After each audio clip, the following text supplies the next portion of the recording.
Hey, my medical coding family, how's everybody doing today? Good to see everybody. Happy Friday.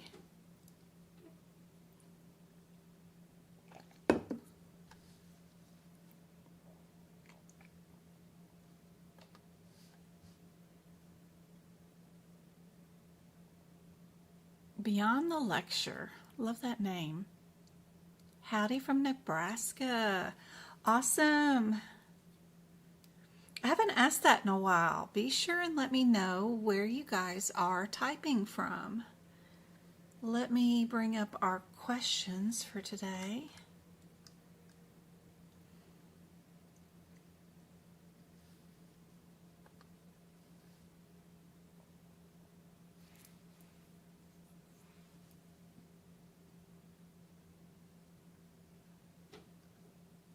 Bring up this first one.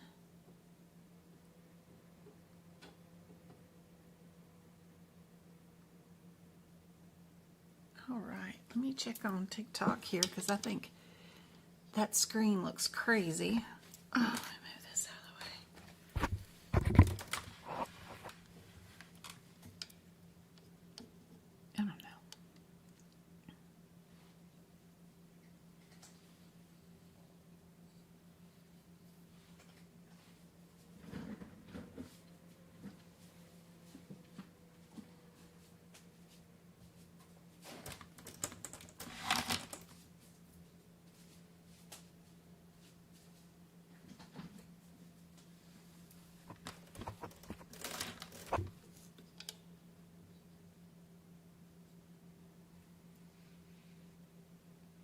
All right.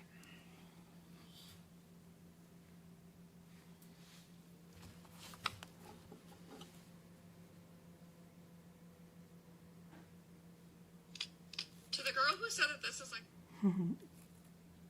Checking on the stream and seeing how it looks from another account. Okay. Not too terribly bad. Let's see if I can't.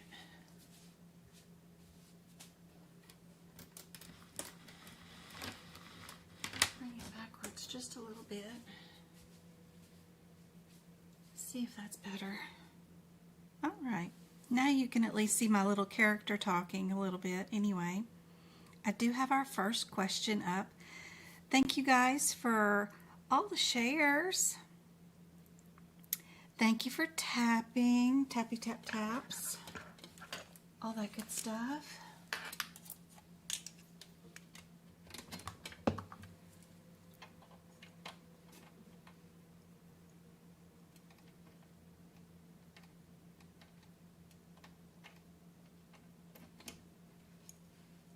And I've got our first question up. What do you guys think is the correct answer?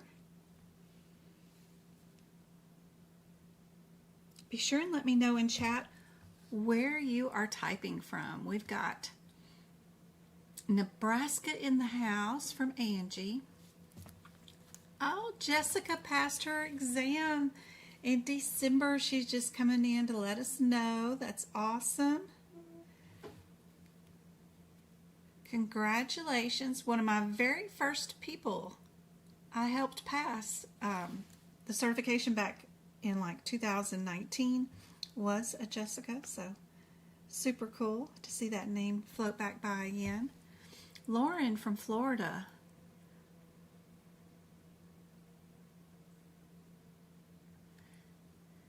Big Mac from Atlanta.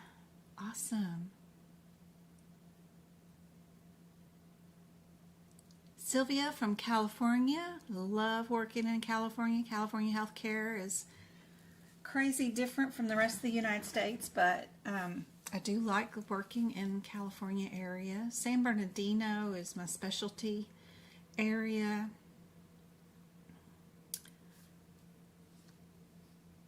Ashley, good to see you. Hey, JP. SD is in New York. And Jonas is from North Carolina. Awesome. We got Tanya in Florida. Nepal is also from California. There's Abby. Hey Gabby, good to see you too. Let me go get my books real quick. You got it. Let's do some E and M coding. If this squirrel had this situation happen to them,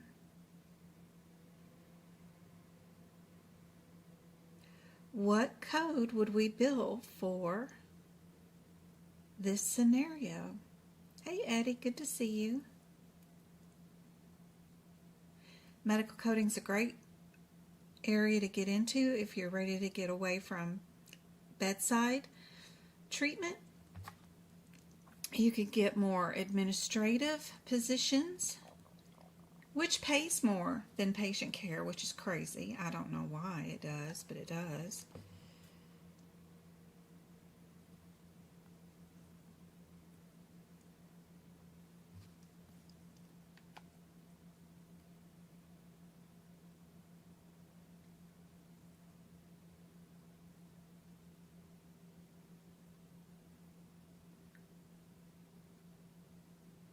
What code do you guys think is the correct one?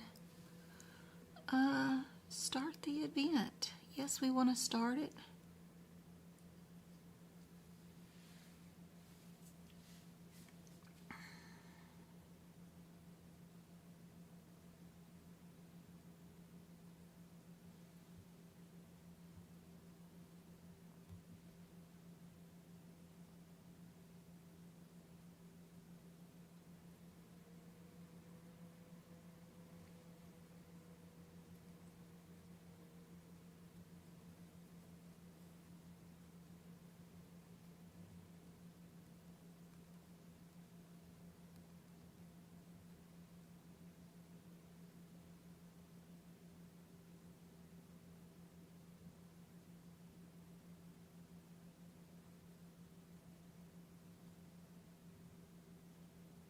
There we go.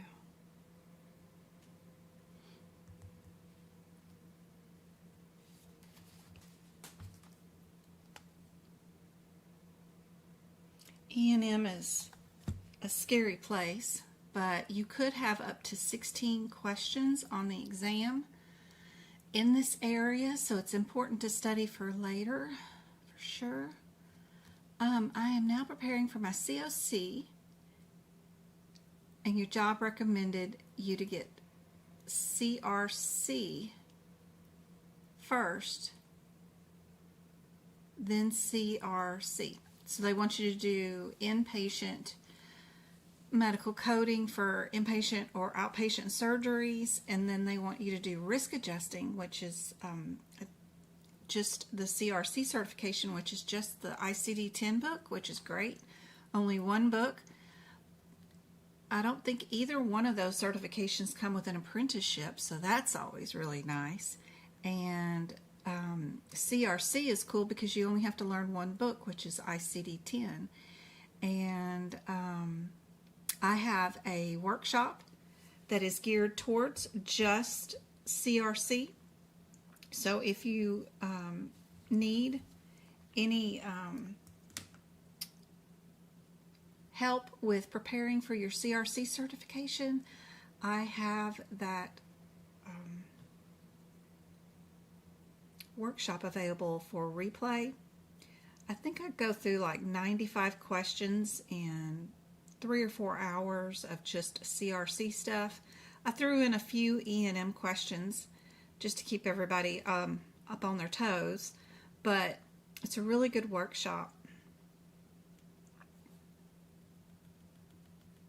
Hey Blue, good to see you. That's okay, I haven't even started yet. They are just answering their first question, and I'm just setting up the screens and trying to get my brain focused in on what I'm doing while I'm trying to reply back to my sons. They went over to a sleepover and they're like, when's the pizza coming? Where's the pizza? You know, We need food. We're over at somebody else's house. We have to make sure you feed us. So I need help finding compliance definitions during the exam if I don't know it. For the COC exam, you have all available space inside your books to write all your notes with. So what I did, let me show you what I did for my CPMA, because it's fairly simple. I mean, fairly similar to needing to have all those guidelines stuff. When I was working in Cali, I did medical auditing for, gosh, the last 15 years. I wasn't bedside, I was in administration. So I did a ton of auditing, and I knew this stuff back and forwards. But for the certification exam, if you have testing anxiety, or you're old like me, I'm 54 years old, and I am not the best learner for new things. Like, I did first grade twice. It's just, I was just a horrible performer in school. Now, you put me in I was auditor for Ford Company, and I audited the factory lines and paint lines. Or you put me as nursing supervisor, I perform well doing things, but learning things as far as just give me a book and have me book learn, wasn't very good at it. And then exams, I never made a 100 on an exam ever in my life. Have I ever? Even to this day. And I've been teaching coding for 6 years, and I'm still, very rarely do I make a 100. Even doing practice exams with the class, I always mess up something. I either get dyslexic and pick a wrong answer just because I'm dyslexic and pick a B instead of a D, or vice versa, or I forget to click a button and then don't leave one unanswered. There's always some error, and I'm an auditor. I should know better, but it's just one of those things. It sounds like me, I'm 60. So, I wanted to, when I took the CPMA, to have information in my books, even if I knew the information already. Like, I had worked 15 years in auditing. I didn't need to write down what is an internal audit versus an external audit, but I did it anyway, is my point here, is that I wanted to make sure that I had the information for my certification exam. So this is the CPT book that I took my CPMA book exam with, and you can see internal audit, external audit, what's a random audit, what's a proportional audit, what is a focused audit, what's a retrospective audit. Silly stuff to be rewriting when you've done it for 15 years, but heck, whatever you need and you can't, or you think you might have a brain fart right during your exam, or you might freeze up, or if you're easily dyslexic, write it out. You've got plenty of space. As long as it is not over the top of printed material, if it is on the white available spaces. And I surely didn't need to write it here. I could have written it in a lot of places. We have these no places in between exam chapters. I could have written it anywhere, right? Like, we have note spaces with full pages. I should have probably written it there, but I just have a habit of using the front of the book. It's a really bad habit. Once I start a habit, it's really hard for me to get out of a habit, but there's plenty of writable space in these manuals, and you can write whatever you want, wherever you want. You own these books. They're your books. utilize them all you want. And I think I even have some more stuff somewhere written.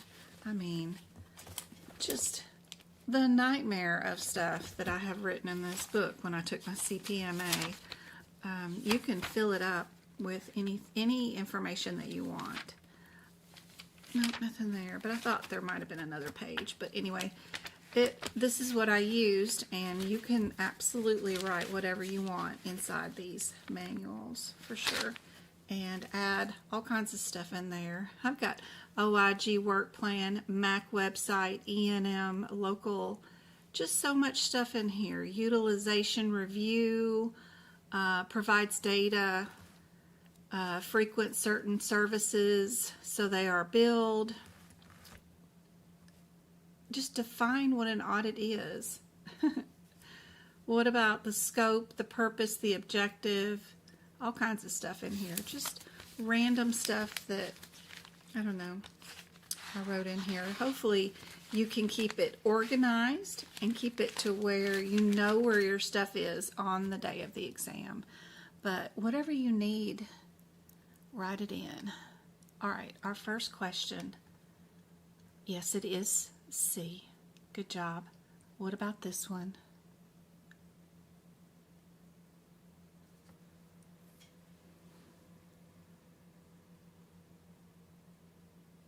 You can buy my notes, like for the CPMA, the exact notes that I wrote for my CPMA or my CPC exam, from my website at medicalcodingbyjen.com.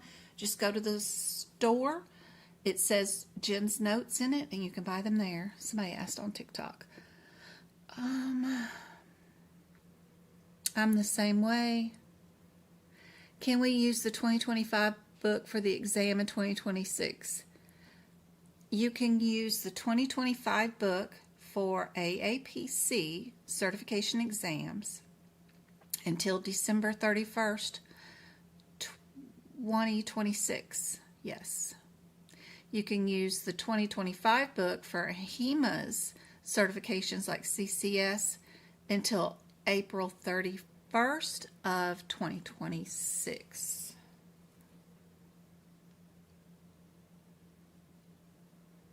Hey, Joy. You're welcome. I need help. Oh, yeah, with the compliance definitions. Yes, write all those compliance definitions in there, girl. Yep.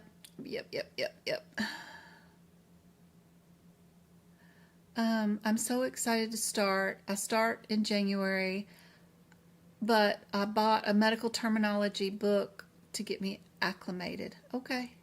And final exam is at multiple choice. So far, still at this point, as of today, and I believe through the end of this year, December 31st, 2025, CPC is still multiple choice. My assumption is that sometime in 2026, maybe around either February 1st or April of 2026, they may change the last 10 cases at the end to be fill in the blank. But right now, it is all multiple choice. If you just are popping in, let me know what state you're typing from. It's nice to put a region with a username, just because sometimes I have trips and things, and I travel from one side of the country to the other, and as I'm in your area, maybe we could meet, and I could go through your books and let you know what you should have in there, or give you some advice while I'm in town. Happy to meet you at Starbucks or something. So I may go to Texas. My Uncle David had, my mother's baby brother, had a stroke this week while his wife was getting her knee replaced. And I didn't have any brothers or sisters, and neither did my dad. And we just have a small family, so there's not very many of us left. So, you know, I should go see Uncle David. and I miss them. So my Aunt Debbie lives there. My mom's oldest sister lives there too, and it'd be nice to see her too. I think it's been 2 years since we've been. We went not this summer, but the one before. Be nice to go see him. He was luckily in the hospital with his wife.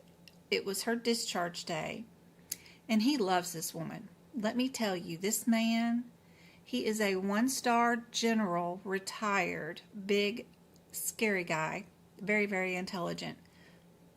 But he swoons over his wife still to this day. Facebook post, just anytime he's around her, he's commenting about, oh, look at my wife, you know, I love her so much. And not in a creepy way, but he adores that woman, like freaking adores her. She could be snoring with the dogs on her lap, drooling, and he thinks, you know, she's the best thing next to Costco ice cream. I mean, it's too funny. He still swoons over her. So I know he was stressed over her knee replacement, but it was a simple procedure. They do 1 billion of them a year, and he had her at a world-renowned hospital with the best surgeon in the country doing it, because he loves her that much. He don't care what it is. He's gonna get it for her. And he still had a stroke. Bless his heart. Anyway, so I'm gonna go see Uncle David. He's too funny. You don't see many men after 40 years of marriage the whole time still swoon over a woman, you know. He still absolutely swoons over her. What do you guys think about this question right here? If our rabbit had Percocet for pain, and was sent for intravenous therapy, which E&M category, meaning like A is ER, so is B, and then C and D are in a different category, which is inpatient hospital, which category would we bill for this squirrel and rabbit?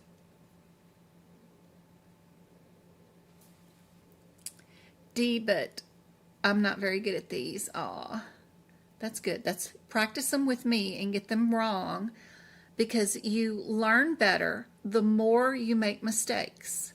So coming into my lives and getting everything correct and not having any issues, then I'm doing a poor job at picking out questions for you guys, right? I should be teaching you stuff where you guys are getting everything wrong, and there's no one can get anything right. If I'm a good teacher, right? The more you fail, the more you learn. There was somebody that posted on one of my TikToks recently saying that they failed their certification exam and walked away. It looked like he had just taken it once and then left the field and wasn't going to do it again. I'm like, that's the best thing you can do, is go fail, right? You're supposed to fail so you can learn. How else do you learn? I don't know how I explained it to him, but I think I talked him back into coming back to us and trying again. It obviously was bothering him, since he was commenting on a medical coding post that he failed and he walked away, that he still wanted to do it. And failure should not stop you. That just proves your tenacity, right? You can overcome challenges. And that's exactly what I did. I knew that AAPC gave us 2 attempts for one price. So I went and took the exam to fail it, so that I knew how to study for it, right? Why would you jump into this? It's a big learning curve, right? It's a whole new language, right, that you need to learn without a plan on how to study for your certification exam. I knew I didn't want to take a course. I absolutely did not want to spend a year going through 22 chapters and learning all this jargon. I just wanted to pass the exam. So I took the certification exam so I could fail it. But having access to it and failing it one time will give you a ton of knowledge so that you can make a plan of attack and know how to study for it for your second attempt, right? So that's what I did. Good, go fail it. That's what you're supposed to do. Anyway, I hope to see him back. I gotta remember who that was. I currently work in revenue integrity, and code levels, but taking the CPC and finishing a final. That's awesome. 99221, the rabbit was admitted by the provider, not the ER doctor. There you go.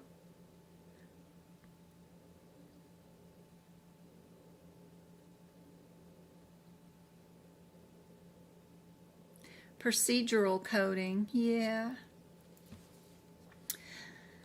There's two types, right? We've got our PCS coding for procedures, and then we have CPT coding for procedures. As soon as I get the new PCS book for 2026, I will start making and creating notes for that area, which is something that ahima test their students on for CCS.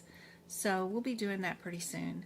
But yes, the patient was admitted, and that gets rid of A and B, and then we have our complexity down. So just match your complexity, and it answer is low. Good job.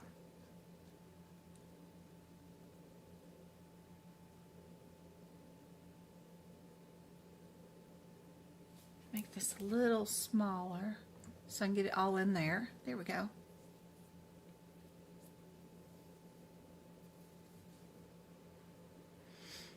ER facility coder here. Hey, I thought we would call the ER level 2. Yeah, it depends on your company's policies. You have to remember that AAPC cannot test you on real life scenarios. What they are testing you on is only how to use a CPT book, how to use an ICD-10 book, and how to use a HIPICS book.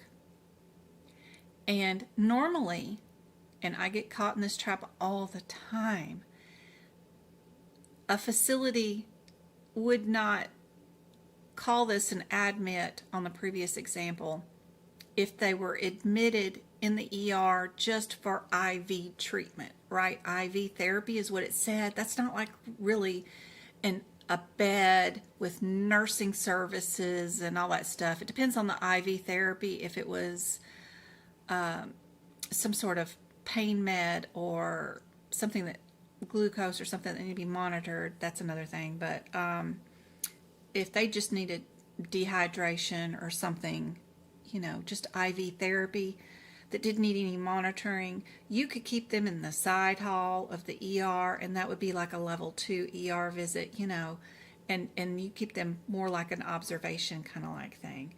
But that's not what AAPC tests you guys on. So if you guys are real life coders working in real life facilities, you will fail the exam every time. And I've had people take this exam up to 15 times before and not pass because you are bringing in how your clinic would do these scenarios. You need to remember who wrote the questions and why they wrote the questions. They're only testing you on if you can go by what the book says an ER visit is and what a hospital visit is. A hospital visit, according to the CPT book, is anything that says the patient's been admitted. You see that word, you get rid of ER. Clear as day as what the directions inside the CPT book are. Now, of course, your business that you work for can code however they want, because we live in the wild, wild west, and you can write whatever policy you want and code however you want. So, yes, that's why. Are the tests through AHIMA and AAPC different? With AHIMA, you have 90 multiple choice questions, or 95 of them, I think, are multiple choice, and then you have 10 questions at the end that are not multiple choice, but those 10 questions have 10 word matches that you match with those 10 definitions, and you do a word match like A through J, and then you match with 1 through 10, and you match them. And they score differently. They have 4 measures that they measure you on, so guidelines and some billing stuff, and then CPT, and then ICD-10. So they have a little different billing score, and they don't have an even 100 questions. It's a little bit more. Also, when you take AHIMA's test, it's pass or fail, and then you have to buy an exam attempt. Each exam attempt is $399. There is no buy 2 attempts for a different price kind of like thing. Used to, you'd have to wait 90 days if you failed it to take it again, but I think they've lifted that. They are a nonprofit. I don't know what that means, but they are a nonprofit. Where AAPC is for profit business, they have 2 attempts at 100 question exam that's all multiple choice, and it's 100 questions even, and you can buy 2 attempts for $499, and if you don't pass the first time you take it, you can take it the second time because you bought 2 attempts for $100 more, and then that way I think it's a little easier on you. I mean, it's hard when you got to go buy 2 more attempts, but at least it's not $400 every single attempt. Anyway, and AHIMA will test you over 4 books, which is the ICD-10, HitPix, CPT, and a PCS book, where AAPC only tests you on the 3 books, CPT, ICD-10, and HitPix.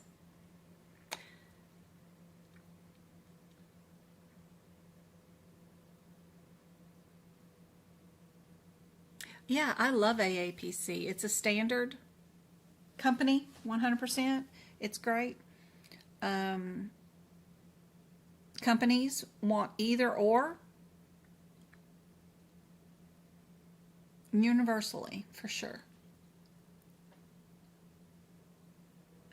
Bubbly Nugget. That's too funny. Why am I getting notifications on him?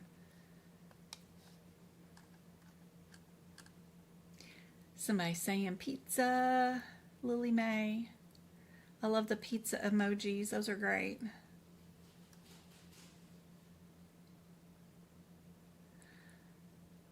Is sound really low, or is it just me? I'm not sure. I hope the sound's working okay. It looks good on OBS to me.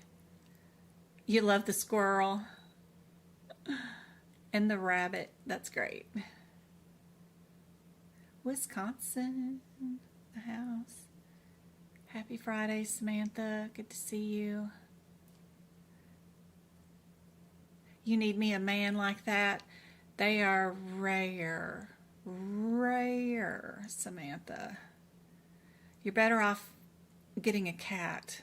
That's, otherwise you end up with another child, 100%, that can't pick up their own underwear, that don't do any chores unless you ask them how to do it. And then they still don't learn how to do them correctly even after 30 years of marriage. So if you find you a man, know you found you another kid. Anyway. I have tried it 4 times. Yes, that happened, Sylvia.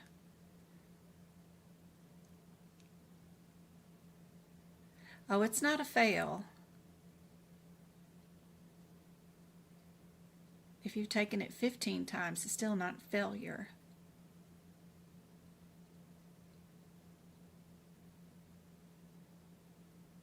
It's just more opportunity to learn more.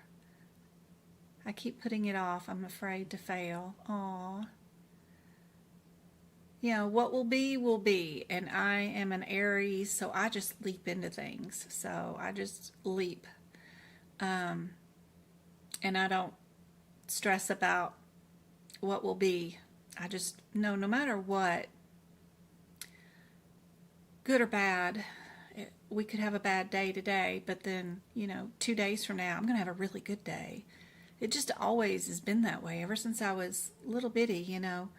A bad day doesn't determine the rest of the week. Later on in the week, you never know what's going to happen. Something's going to happen and it's going to turn around and it's going to be a really good day then. Just bad days happen and good days happen, and, sometimes I'm an epic failure. Like I'm asking the guy at the cash register, where did he get his accent from? But he actually has a speech impediment, and I embarrass us both. Some days are really, really bad. And then some days are really, really good. But I loved his accent. I thought he was from somewhere, but he had a really bad speech impediment, and it bothered him all of his life. And here I am calling it out on him, So some days are bad and some days are good. It just is what it is. Don't worry about it.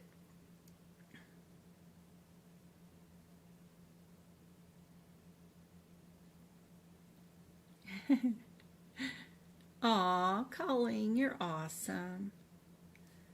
That's so sweet. Andrea says she's afraid. She keeps putting it off too. You're going to take it anyway. And I don't know.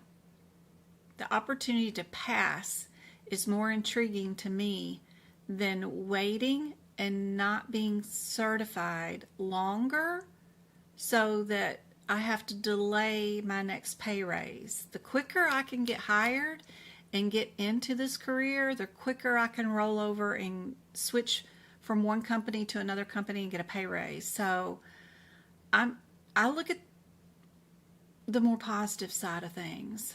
I don't know if that makes any sense. Which money is, because we need money to go around, so I don't know.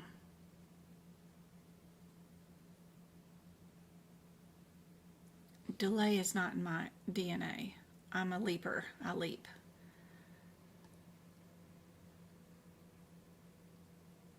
Fran says she did not pass.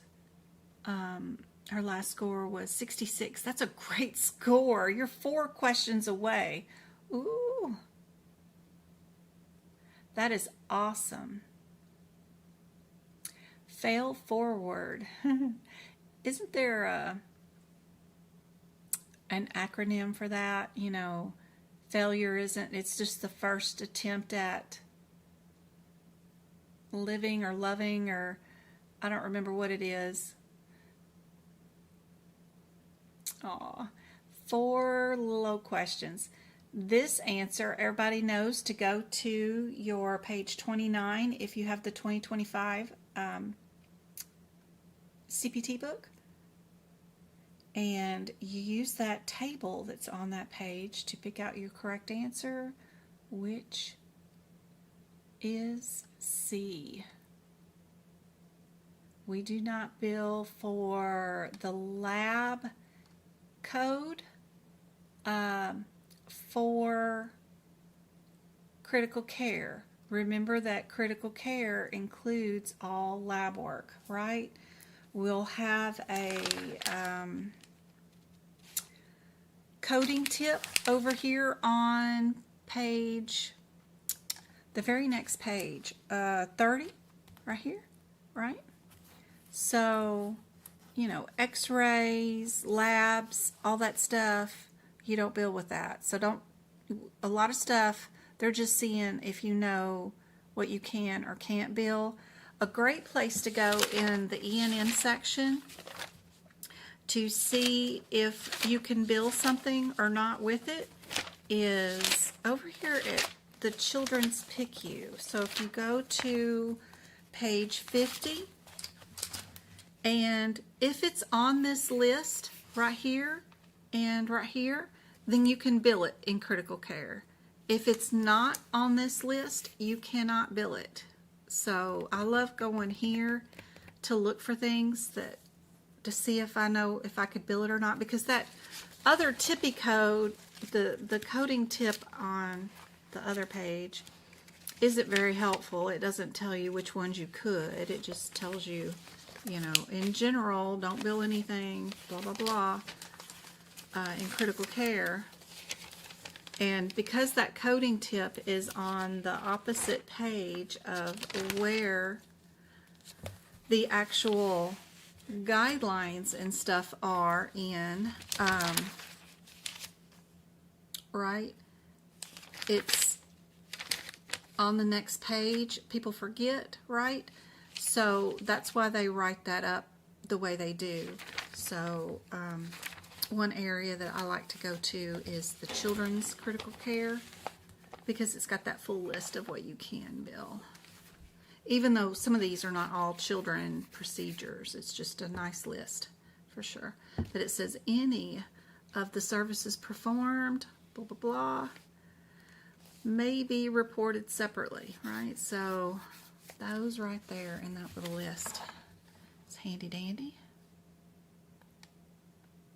for that.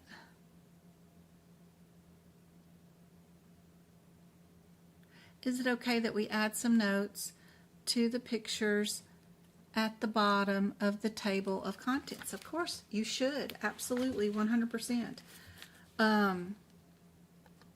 Every single one of my codes has notes. Every bottom of the page, every top of the page, all has notes. Oh, if I can get it underneath here. I have examples down here, like Alzheimer's patient with an assessment of multidimensional cognitive function. What's my answer going to be? 99483, right? No matter what section you go to, you can go to any of them, and I'll have a blue million notes for sure. You don't even want to see my cardiovascular notes. Oh my God, that'll probably scare all of you off. But just, you know, one word differences between every single code. Highlight my differences. Am I doing trans? Am I doing a reposition? Am I doing a removal? I have two trans, which is going through something to do something, right? Am I repositioning something? Am I removing something? My one word differences that make a difference, I either highlight or write the words there, so that I know what to do. If my answers are A, B, C, and D, right, I know what to look for inside the exam question quickly. I have 120 seconds per question. Did I go through something? Will I see trans inside the exam question? Did I do a removal, or did I just move crap around? And so I'll look through my example, look for key terms that mean these words. I'm not reading about Frank and his marriage of 30 years and what diagnosis he has. None of that's going to do me any good for this exam question. I'm looking for repositioning. I'm looking for words that mean moving stuff around in his body, right? I'm looking for a removal. Did I do an excision, resection, whatever? Did I take something out and put something back in? This is removal and replace.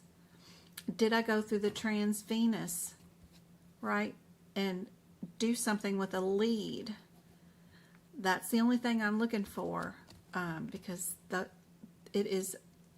there is no time to be visiting with these exam questions and reading every single word. Only look inside the exam question for the differences in your answers, which is most of the time, unless you're in E&M, the route into the body. Did I go through it under the skin? Did I do a closed procedure? Did I do an open procedure? How did I go in the body? Did I do a scope down the throat? Whatever. And then once I got into the body, my differences are going to be, am I in a vessel or am I in an artery? A, B, C, and D, right? Am I an artery or am I a vessel? Or if you're in other sections, like which bone, which body part? Am I in upper abdomen, lower abdomen? Do I know the body parts in the upper and lower abdomen? What am I repairing? How did I repair it or fix it or do it? Did I resect it? Did I move it? Did I reposition it? Did I balloon it out? Did I add a graft in? Did I take something away? Did I just biopsy it? Those are the only things that I need to know out of those exam questions. And that's all I'm going to look for. Anyway, I'll get off my tangent and get y'all back to E&M so y'all can do some more questions. I like this one.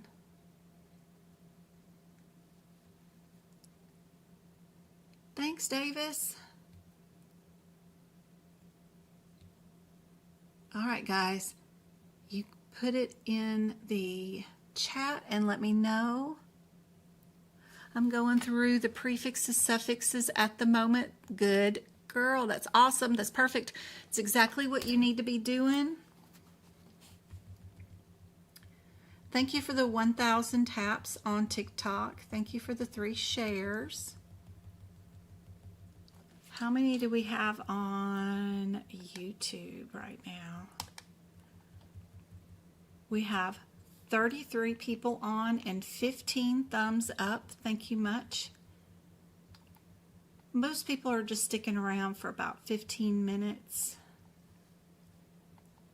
Appreciate y'all hanging out with me. I hope this is helpful. Hopefully I'm not jabbering too much.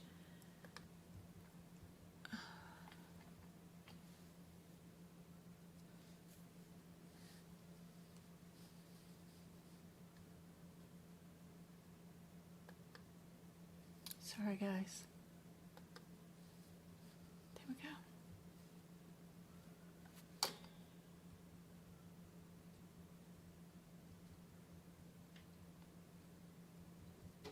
While you guys look at this, I just heard an ambulance, so I'm going to go look outside. We never have one in this neighborhood. If we have one, it's somebody passed away. We got a lot of senior citizens, so I'm just going to look, be nosy. I'll be right back and go see who needs an ambulance. What's he doing, Chloe?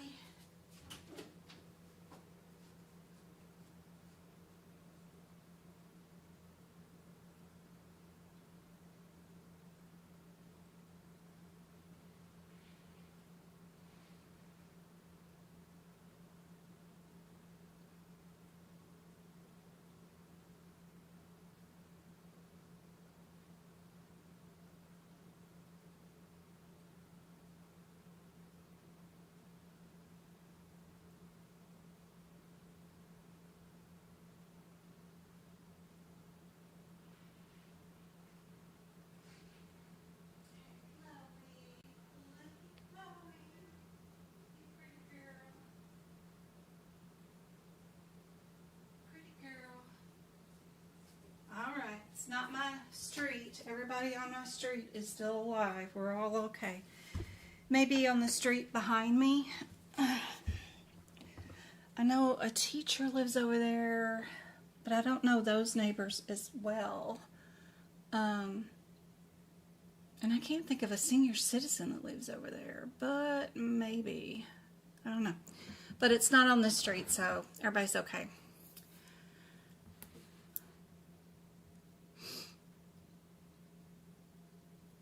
I mean A, I mean B, where are we at? Where are we at? What do you guys think? So, if you don't know, and you have to use pages 9 and 10 of your E&M book to pick out your problem for today's visit, and you need to put it in a category bucket so you know what to bill for part of your MDM, which is your problem list, your data, and your risk. Where would we put hypertension remains at goal with medication,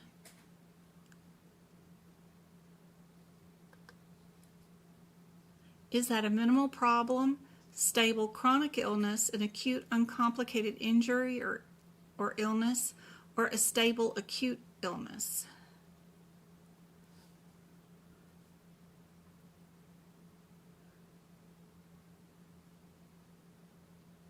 Missing pages in your ICD-10 book. Who did you buy it from?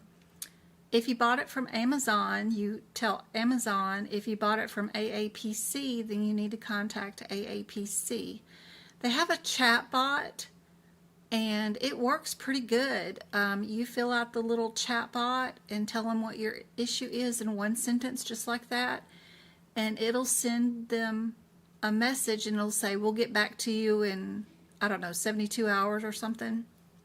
But they usually get back within 24. They're pretty good about it.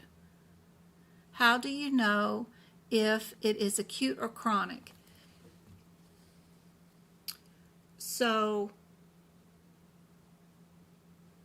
if you prescribe a medicine for like 7 days, right? Like antibiotics, or even 10 days, that's an acute problem. If you're giving it to them a prescription for 30 days of medicine and you're giving them refills and you've put them on a medicine for basically, I guess, the rest of their life, right? They're going to have to take a pill for the rest of their life. That's a chronic condition, right? Yeah. So, of course, we are B with this one. Yes, indeed. Pressure is at goal. Well, define goal. You can't say it's cured because she still has hypertension. What we're doing when we give them medicine is try to keep it under somewhat of a control, like 130/90, but it's still high because it's 130/90. It's not 110/70, which would be ideal, but we need to get it that way without even medication for her to be stable and no chronic illness ever again. Just because they're at goal doesn't mean they're out of control or uncontrolled or whatever. They still have just a chronic illness. Yeah.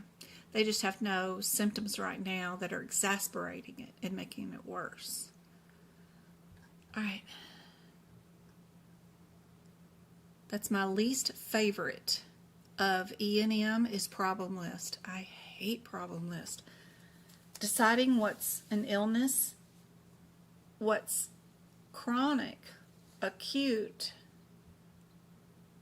or just a problem versus an injury versus chronic and acute, it's a nightmare. And we don't have enough examples inside our CPT book to let us know.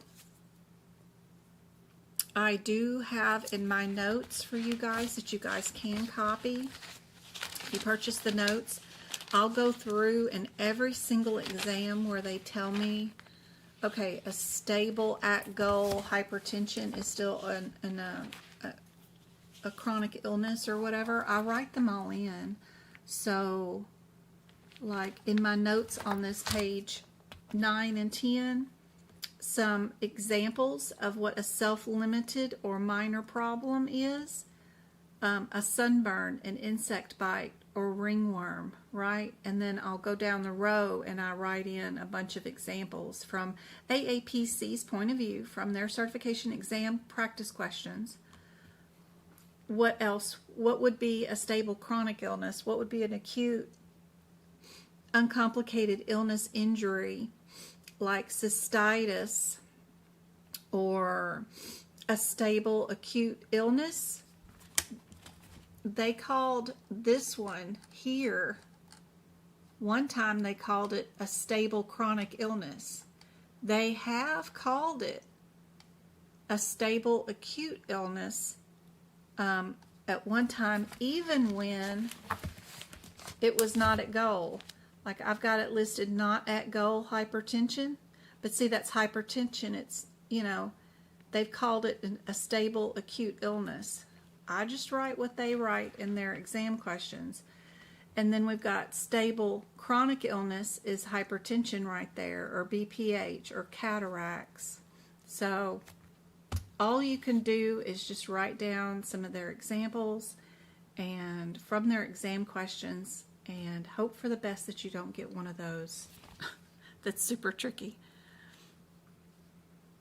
So don't let it go to heart that you absolutely have to know everything, because even AAPC changes their mind. And I found a question just this week that was inside Scorpion that was incorrect.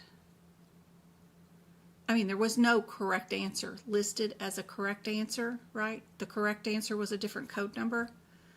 Now, out of the available answers, technically, I guess you could pick the correct answer, but it's not the correct answer. They had a code that had no radiology included.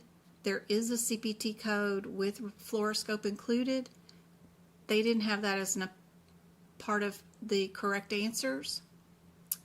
They picked the one above it that said no radiology, but the example had radiology, and it's a minor little error. But humans are involved in creating their examples and their exam questions, so you're going to have some errors, and no matter what you have, don't stress too much. Like I said, it is what it is. Don't dwell on it. Keep moving, keep swimming, and try your best to learn other areas that can make a difference. The differences between at goal on hypertension and not at goal on hypertension and knowing where it goes is a nightmare, because AAPC changes their mind on it depending on the way they write the question. So let it be. Write the example down and then let it go. This one we can definitely help and try to understand easier. What subcategory of E&M codes would be used for this, that, and the other thing? For Mrs. Smith. Thank you, guys. Thank you, Go-Kart. Where you been, girl? Did you take a nap again today?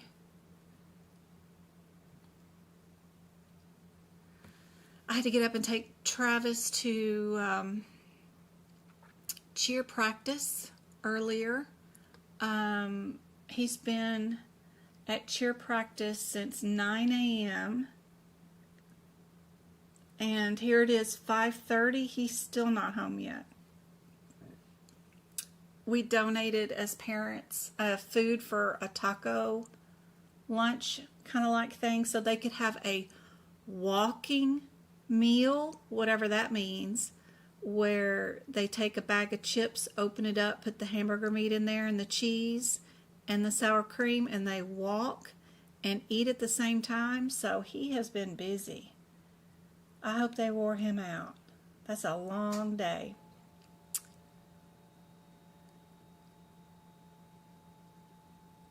Yay, go-kart's here. Aw, Bluey, Miss Go-Kart over here on YouTube. Good to see you guys. Indeed. Ooh, we jumped up to 4,000 taps on TikTok too. Thank you for all the shares, sharing out the TikTok live. And thank you for the 3 people that registered for today's TikTok live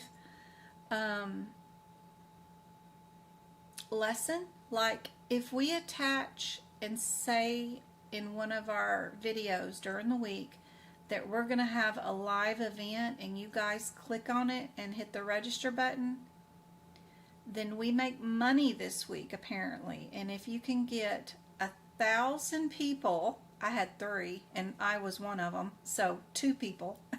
But if I could get 1,000 people to register for Monday's live in my next video that I publish, because I'm going to have another live lesson on Monday, we make $300. I could give out, on $300, I could give out probably 100 YouTube memberships with that money. That would be cool, but you know, I'm working with 3 people and I was one of them.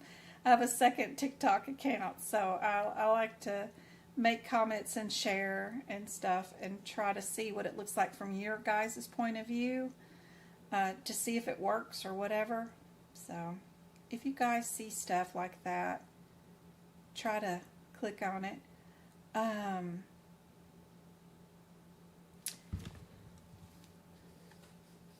that's what it looked like today, was when you register and it says you want to go to her live, and then you can hit watch.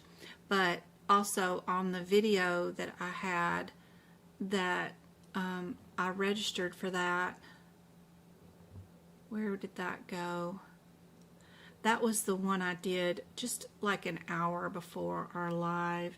It was that one with the ink pens. I was in the Dollar General store today, and it was a really quick one, and it just had that live event right there for today. And if you click on it and hit the register button or watch, and I get 1,000 of them, then we get $300, which will be cool.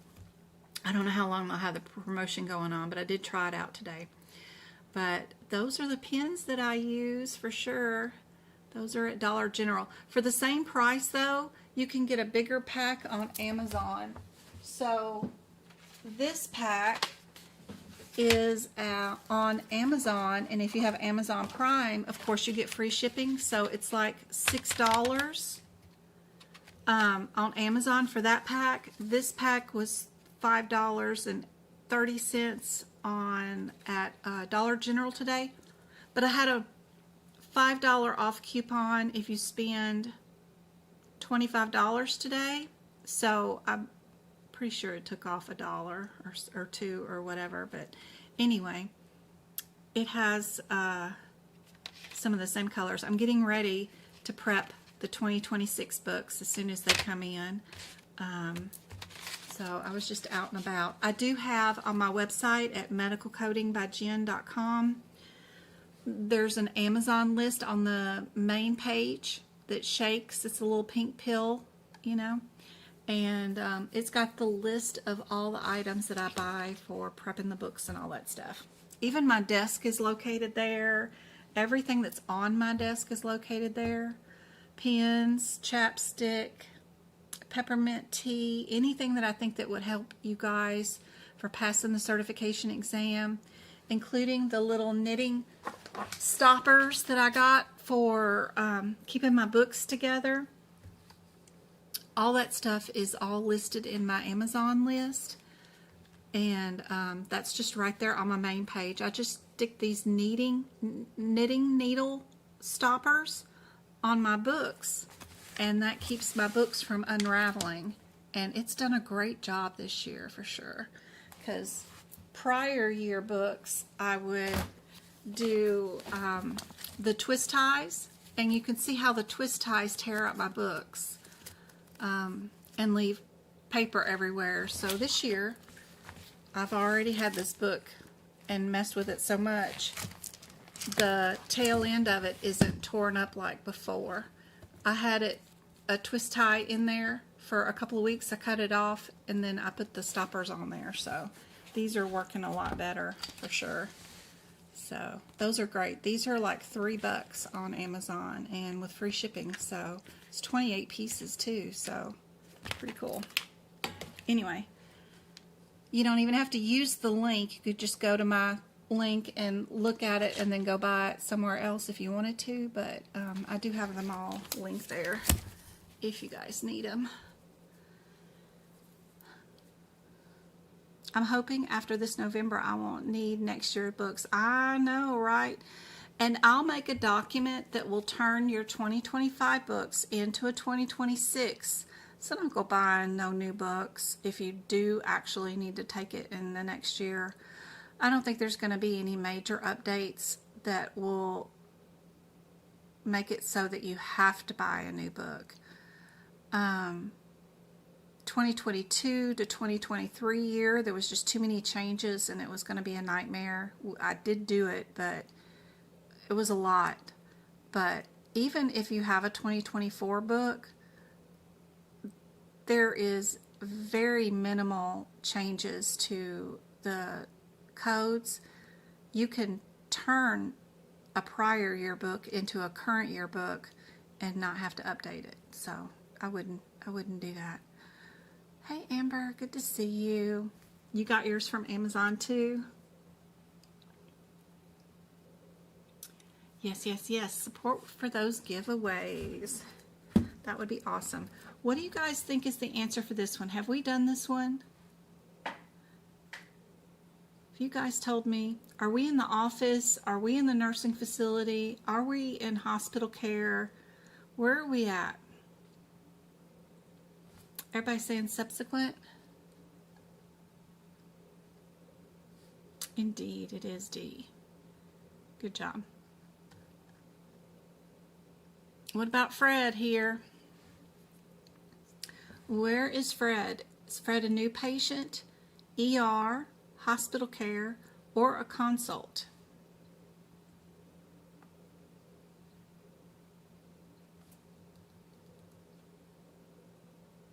Thank you for the 10 shares and 7,000 taps almost on TikTok. You guys are amazing.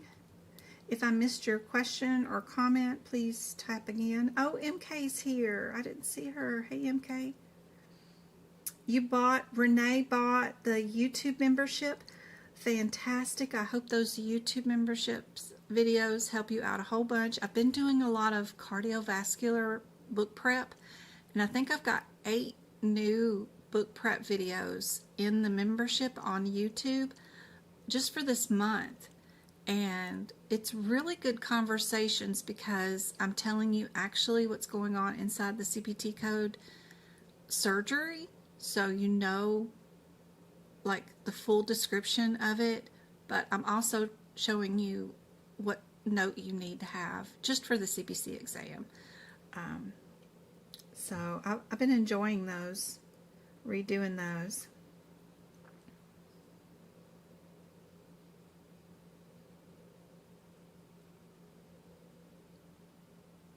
I got some new patients. I got ER.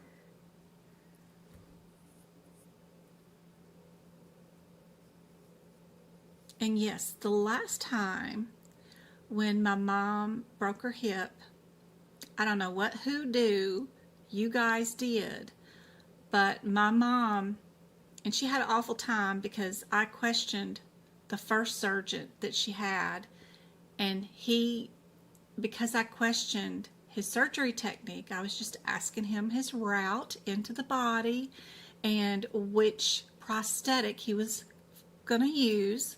Nothing too fancy. I was just curious. And I wanted to see if we could have a conversation like to I don't know. I talk to physicians all the time. I used to train them. I was just trying to have an intelligent conversation. I'm sure most people, you know, like having conversations with somebody that knows a little something about their speciality. You know, y'all could have a common conversation about it. So I was trying to appear a little intelligent and just have a conversation about his prosthetic, and I wanted to genuinely learn about it. And he completely fired my mom and was going to transfer her to another state to have her hip replacement done, and was just really, really mean. He obviously does not like anybody who knows anything about medicine in his presence. But it did delay her care, and it took her 3 days to get her hip replacement, but the new physician was super, super nice, and he did an excellent job to where she had absolutely no pain from her hip surgery and was up walking and has never had any pain since. Really weird. Total hip replacement, and here she is, no pain at all. So it all worked out great, but I know you guys knew about it, and y'all were all sending her positive vibes. So just wanted to ask again if you guys could send positive vibes towards my Uncle David. He really, really, really, really is a good dude. He's a really cool man. He's, 1-star general. He did IT security for our government for many, many years.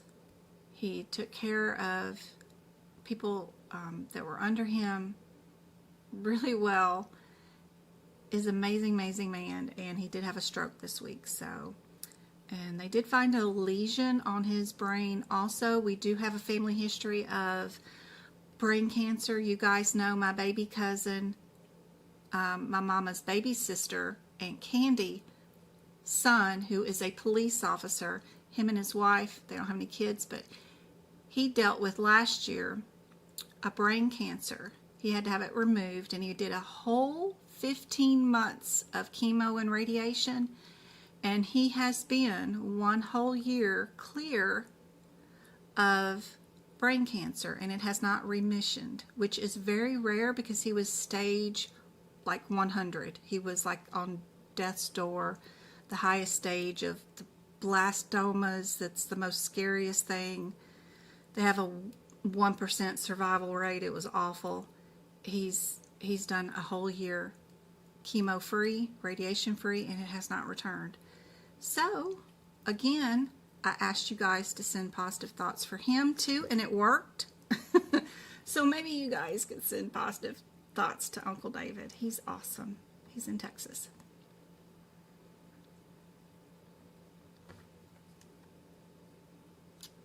He had a stroke this week, but he was in the hospital when it happened, and the nurses at the nurses station caught it.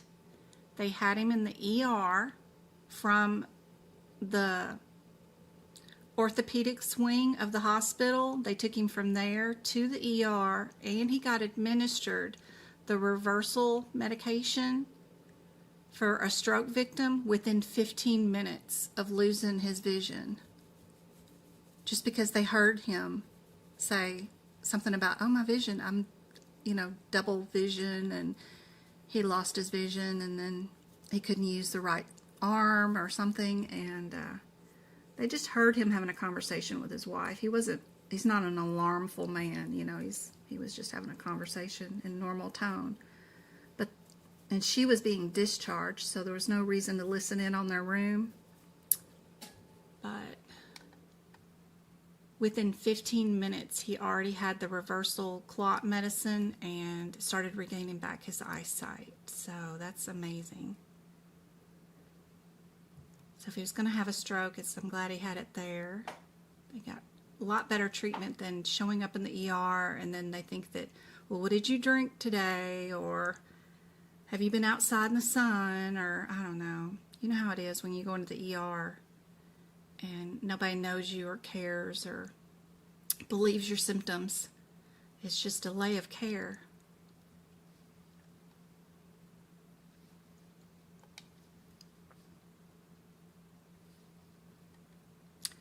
Fred was fishing,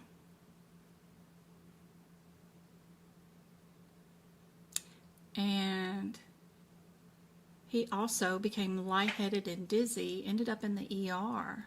What would we bill for today's visit? since you guys have worked magic twice in my life already in the last 2 years, maybe we could work one more for Uncle David. Be nice to keep him around for a little bit longer. He is younger than my mom. He's a cool dude.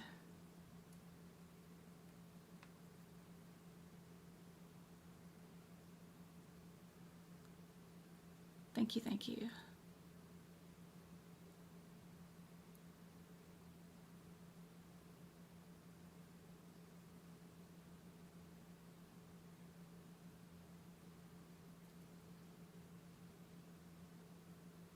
He was working in Washington, D.C. the day 9/11 happened also. His office, corner office, had a view of the Pentagon, and he saw the plane go in between his building and the other building and go into the Pentagon. He refused to leave. He sent all of his staff home, and he stayed until that night. I don't know, he tells an amazing story about it all. Watching how, because there's a daycare inside the Pentagon, and watching how all the troops got the children out of the Pentagon and they pulled them out onto the grounds of the Pentagon, and they did a wagon wheel around them so that they could still, you know, kind of walk around in the grass, but they had a protective barrier on a circle around them where, you know, if a plane or something else came towards them, they were going to shoot it down, but then he got to watch the babies in the middle of the circle until the parents could eventually come pick them up, or grandparents, or if they had to decide whether they went to, you know, long-term care if both their parents died in the Pentagon thing. I don't know. He's got some interesting stories of all of his life that he tells us in observations. Yeah.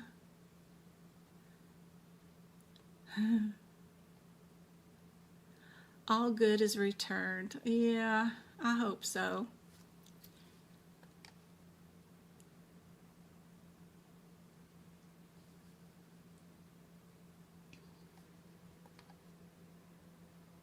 This one, Fred, is still in the ER, right? And we're billing for an ED visit. And it says what subsection is used to bill for an ED. So it's just emergency room, nothing fancy there. Easy peasy.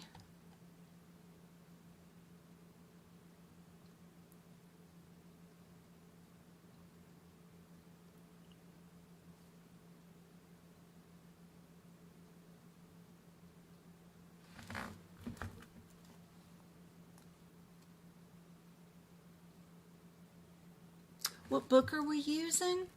We are using, I bought the AAPC franchise, and I am an approved AAPC instructor. So as an instructor, they give me a pool of questions to use with my students to train them on, and that's where these questions come from.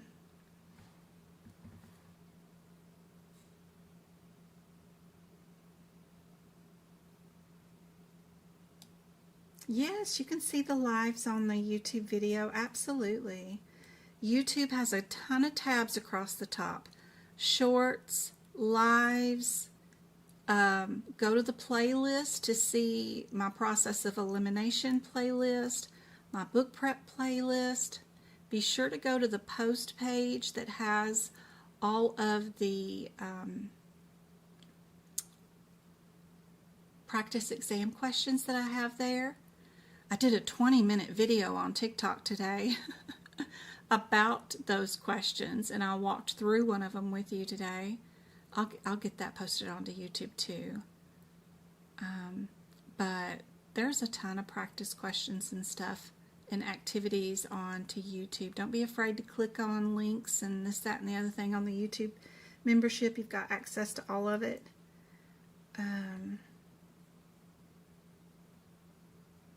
What do you guys think for this one? How would this blood pressure, not at goal, and the provider have the patient on prescription? Now what do they think this one is?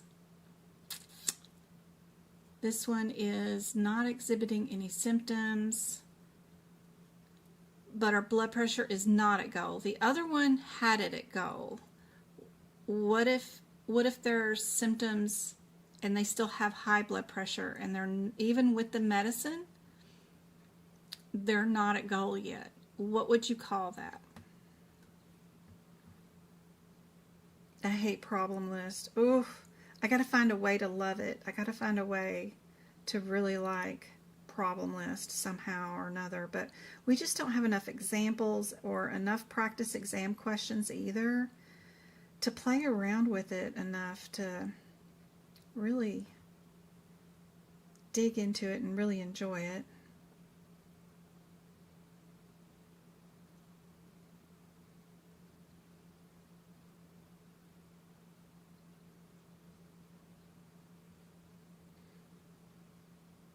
I like it when we have tons and tons of questions that help me really learn a subject in and out.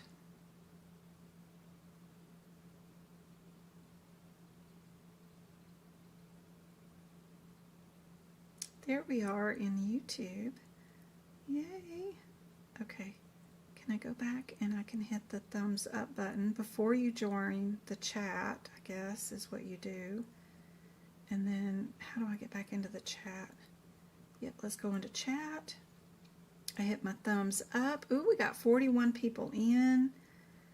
Be sure to comment, when are you going to take your certification exam? I'm going to give away 5 memberships into the YouTube chat.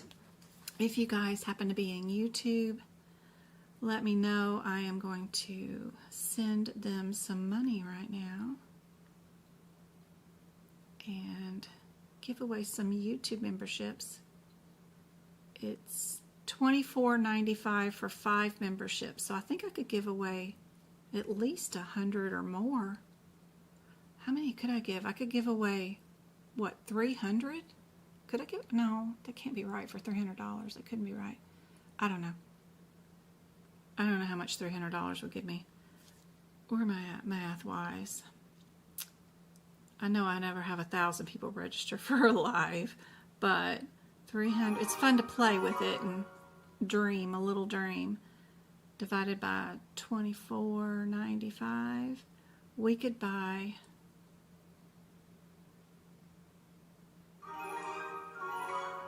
Is that really only 12? That cannot be right. Is it? Oh, 12 times 5. So 12 times 5 is what?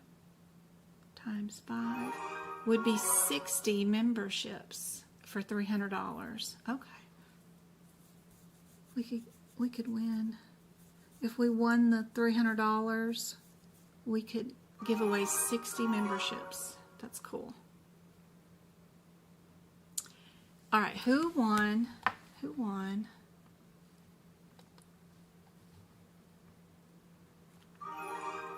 Alicia, Thistle, Subu, Barbara, and Sandy. Congratulations, guys. I hope those memberships help you out. We'll give away 5 more memberships on Monday, during Monday's live. Okay. What do you guys think is the answer to this question? Sorry, I don't know why my crane keeps dropping. My phone is super heavy. Oh, it's about to die. My TikTok phone. Let me plug this up with the charger. Ooh, where's TikTok? Where's Twinkle? She's supposed to remind me to plug up my cell phone because I forget. There we go. And what do you guys think is the answer? Carla.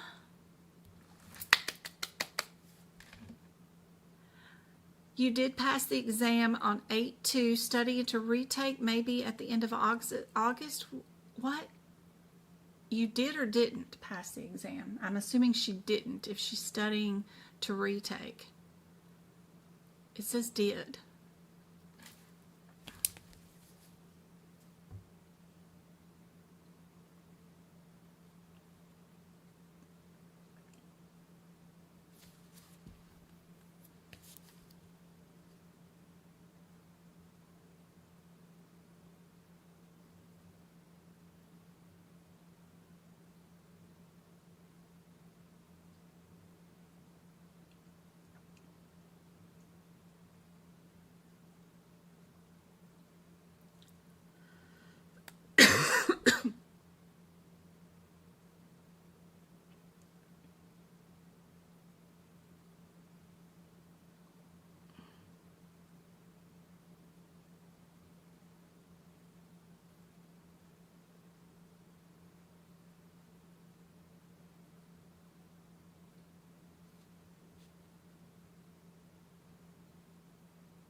Please plug in your phone. I just did.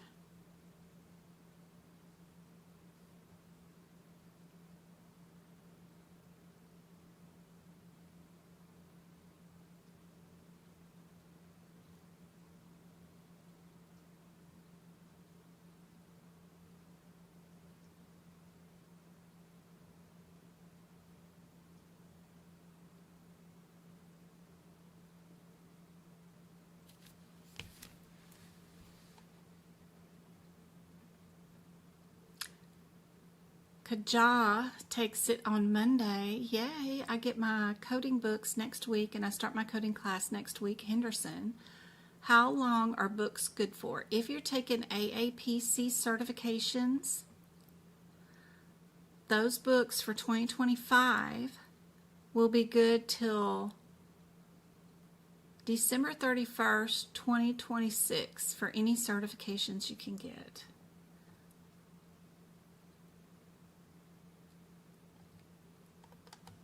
This one is B. Did everybody get B? Any issues with that one? Let me see if I can't get this to stand up better.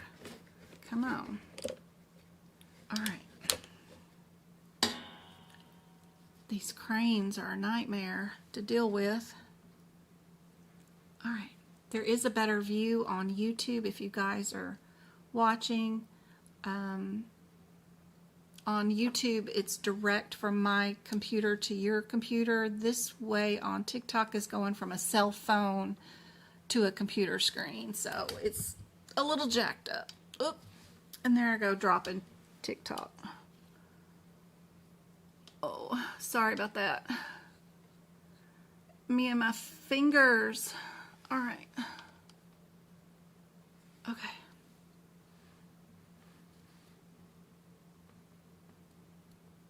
They don't have these clinical examples in there anymore. Why is this exam question in here?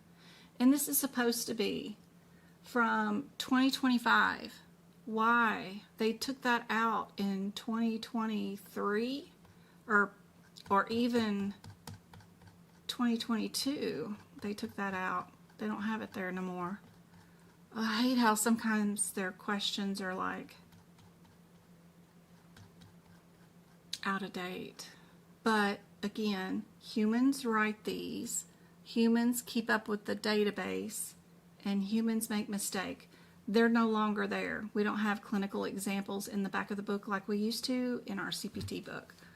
But when we did have them, they were in Appendix C. You do still have Appendix C, but it just says we no longer do it here. So it's a stupid question. Okay. What about this one? Yeah, deleted in 2023. Yeah, isn't that crazy? Like, why is that question here? They've got it labeled as 2025. You know, sometimes when I print these exam questions too out of this thing, it says they created them in 2018.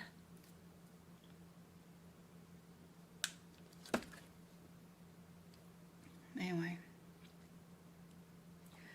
You know, exam questions from those sets A, B, C, D, E, and F.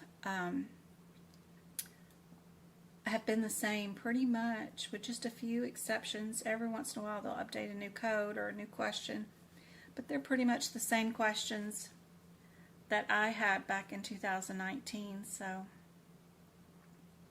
I can see that. And you know, it takes a whole committee of government people to issue a CPT code number, to give it a description so that it can be captured for payment of health services. So they don't change very often. Once they're created, you know, it takes a whole committee to change it, so, or delete it or whatever. So I can understand that. Once they create a question, they don't have to change them very often, but you spend so much on these questions. It'd be nice to see that they were up-to-date questions and not the same questions they've been selling since 2018. Especially these. These set cost me $7,000. It was a lot of money, especially since I'm unemployed now.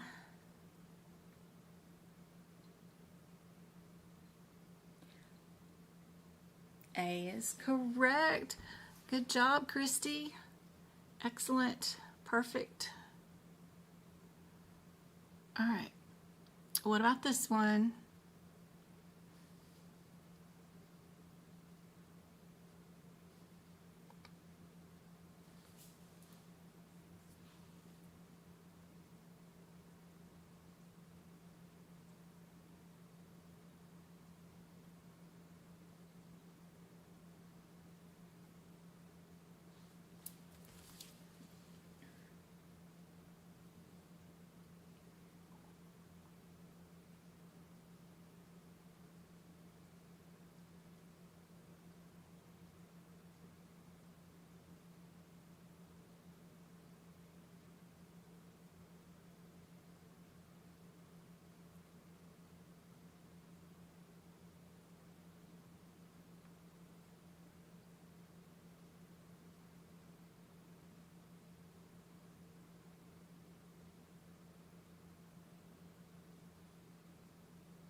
Trying to find you guys pictures of Uncle David, and everything I've logged on to with Uncle David in it is on the phone that is on TikTok right now. So trying to find one that's Uncle David. There we go.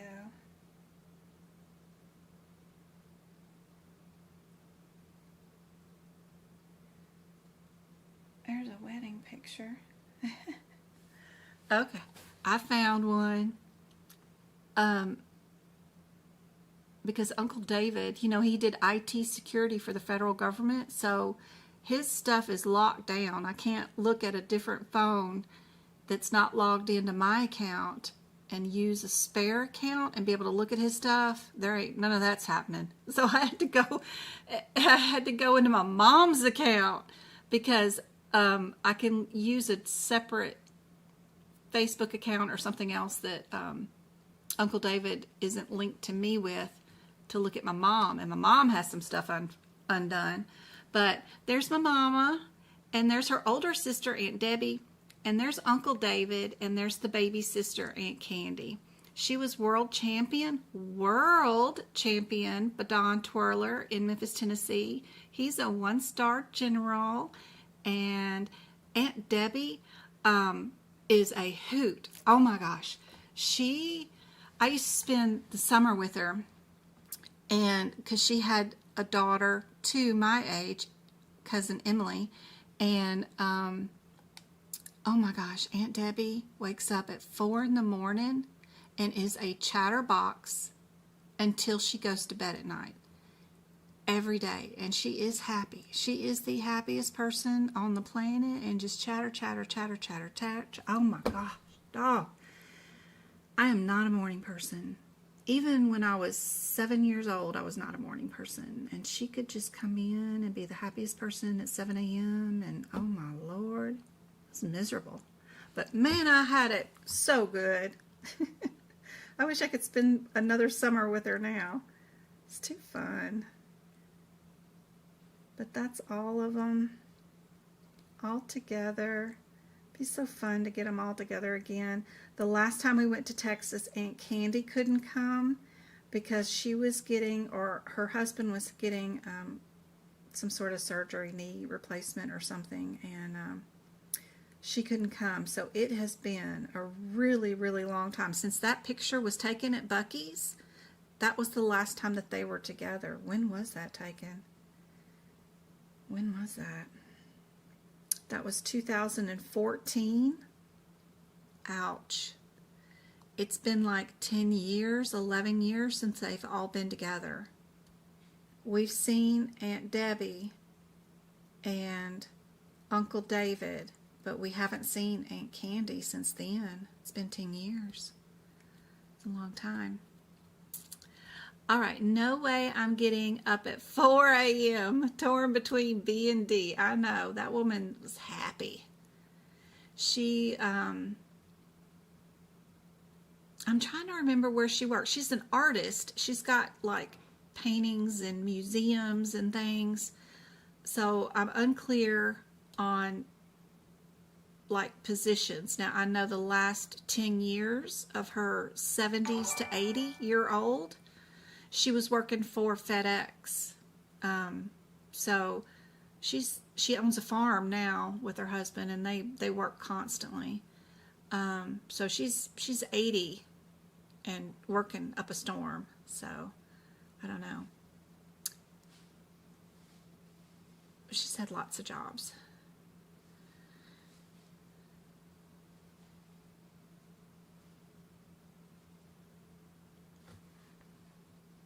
This one, for our CPT guideline, what did you guys get?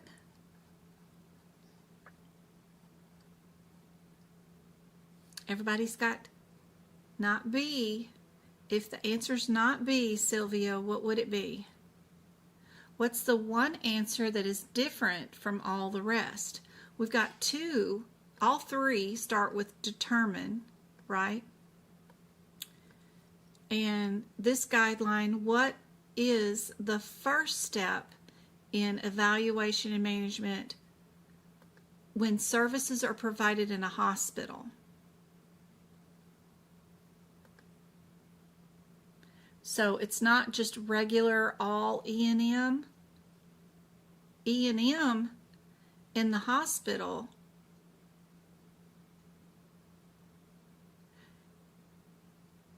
you might be down the ER, you might be critical care, and those don't have anything to do with history or MDM. It's just time or a level of visit, right? Some of them in the hospital, if you're in PICU, it's just a patient's age, right? You can't send anybody under 5 to critical care or other things. So we're talking hospital. So those key words are different than regular office visits. So be careful about that one. Yes, it is C. And I'm so happy, and I don't mean to pick on you, but I love it when you guys get something wrong. That means I can teach you something, right? The best way to learn is to make a bunch of mistakes. I have felt my whole life like a failure because my grandmother, could make anything grow. Her and Papa, he was a tractor farmer, salesman for Kubota and White Farm Equipment, and he traveled, and Granny worked for Sears, but at home at their house they had a garden in the back, and then the front yard was full of flowers, and I have never kept anything alive, not even a bamboo. You know those money bamboos? I've killed those. How do you kill a bamboo? You just keep water in it, and you keep it watered in water. I've killed everything.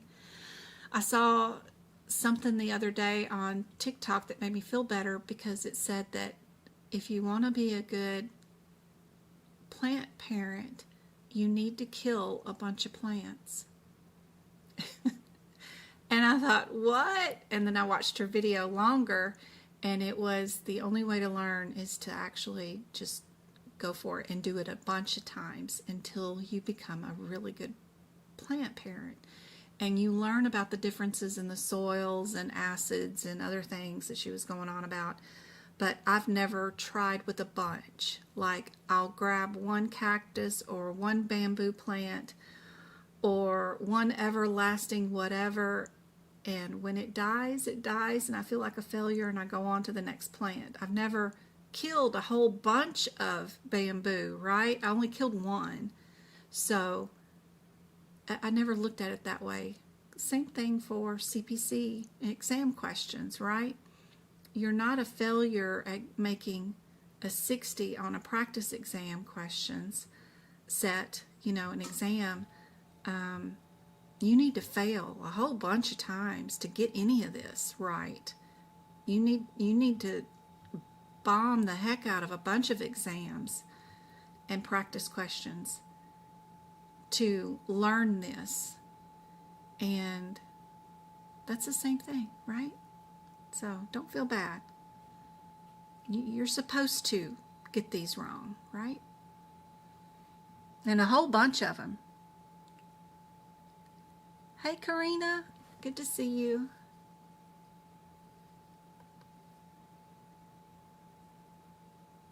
You killed a cactus? I'm sure I have too. My mom got me, what are those things?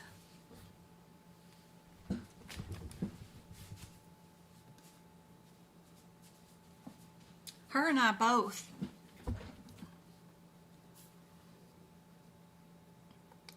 Thought it was real, but we've kept it alive forever, and then we finally figured out, oh, it's plastic. We thought we kept something alive for 2 years. I've been watering it. It's plastic. It took us that long. I don't know what this is. I don't know, but we thought it was real, and we thought we were doing good. And I've been watering plastic for 2 years. So yeah, I could keep plastic alive. Yeah. Oh, well. I swear. But when I did this too, I refused to learn E&M. It was too much to learn. And when I took my certification exam, no one told me, even though I paid for a year's worth of monthly services, no one told me to fix my out-of-code sequences. So I couldn't find any of my available answers in Lab and Path and Medicine section. And I also did not take a course, so I didn't know how to alphabetical index in the back of the book procedures, because I had never done it before. I could Google it and tell you what procedure code it was, but I didn't know how to use the book properly. I still passed my certification exam, but I went in blind on 3 sections for the certification exam because I refused to learn E&M. It's too much to learn with anesthesia all the way through medicine, HIPICS, and ICD-10 code. Ugh, it's terrible. It's just too much. I've learned it now doing practice questions with you guys. But we had to get a bunch of them wrong, working at them together. I still get them wrong. Oh my gosh. What was the one the other day I got wrong? It was a ER doctor admitted a patient to the cardiac wing, and then the cardiologist came in and started treating the patient for something. And they were asking us if it was subsequent hospital visit or if it was an admit cardio visit or whatever. And I kept thinking, it's not, it is initial admit cardio, right? Because they're going to have two different specialties, right? ER doctors don't have the same criteria for admitting for on the cardiac ward. So two different specialties, ER doctor versus cardio doctor. It's two different subspecialties. Got that totally wrong. No, it was a subsequent visit. You know, whatever. There's still a lot of things that it's fun to play around with. So don't feel too bad about getting a lot of things wrong. You're supposed to get a lot of things wrong. All right, what category of codes should be used to report evaluation management services for residential treatment centers? I know, so proud of myself, go kart, keeping that dang plant alive for 2 years. No, it's plastic. A well-watered plastic plant. Yeah.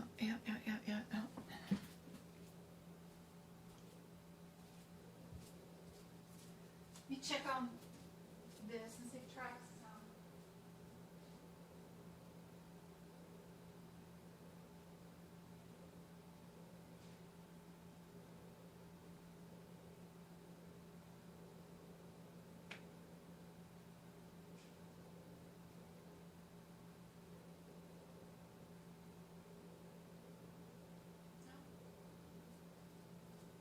No, I thought I heard Travis come in the door, but no, I don't see him. Good God, he's been at the school for 12 hours. How much cheer can one school do? What? Check my messages on TikTok, guys. I'm sorry. Just in case you guys go away for just a second, I'm going to look for a message from Travis because I'm missing my boy. He's been gone all dang day. No? Any messages? No messages. Okay.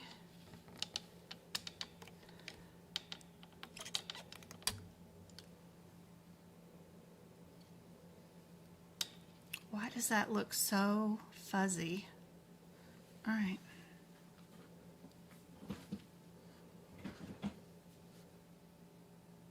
Failure is the only way to learn, so that's good.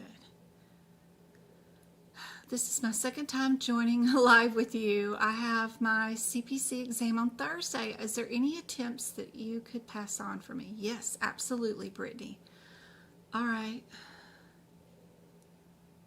Let's get done with this question real quick. Everybody's thinking.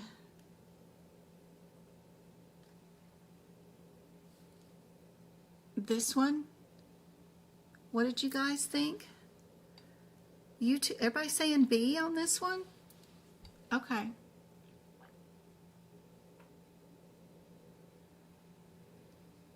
If it's residential, we are not outpatient services. Resident means you live there. Does this help? Because everybody's got the wrong answer. So yay, I get to teach you guys something else again. All right, perfect. There you go. It's a treatment center, so not a hospital. And it's not an ER, so you know it is a nursing skilled facility services. Yes. Yes, it is C. All right. Tips for passing the exam if you are taking it. What day did she say she was taking it? Thursday. Okay.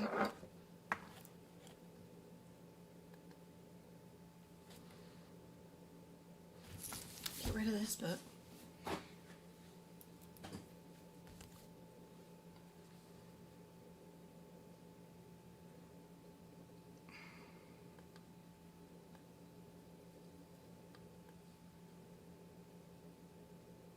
So if you're going to take the exam on Thursday, some of my best tips for the exam is be sure to know the differences between your skilled nursing facilities. What is the differences? Find as many practice questions that you can. What's the difference between a skilled nursing facility, a nursing facility, a custodial care facility, or a hospice? If they ask you a POS question, you need to know the differences between those. And of course, the other ones that are usually on the exam is inpatient hospital, emergency room, and outpatient facility, or off-campus outpatient hospital. These in here. Remember, if you are in the ER, that is outpatient. You are not admitted to the hospital. It's just like seeing a doctor in a doctor's office. You're outpatient. So just knowing the differences between those is really helpful. Be sure to know in all three books, all three of them, HitPix, ICD-10 book, find your calendars in all of them. Know the date that the codes are released. Look for AKA words for that word. Also look for the date that the codes become effective, or an AKA word for effective. So sometimes they will, ask you a question about just a release date or an effective date. There's different days for those. HitPix has different stuff.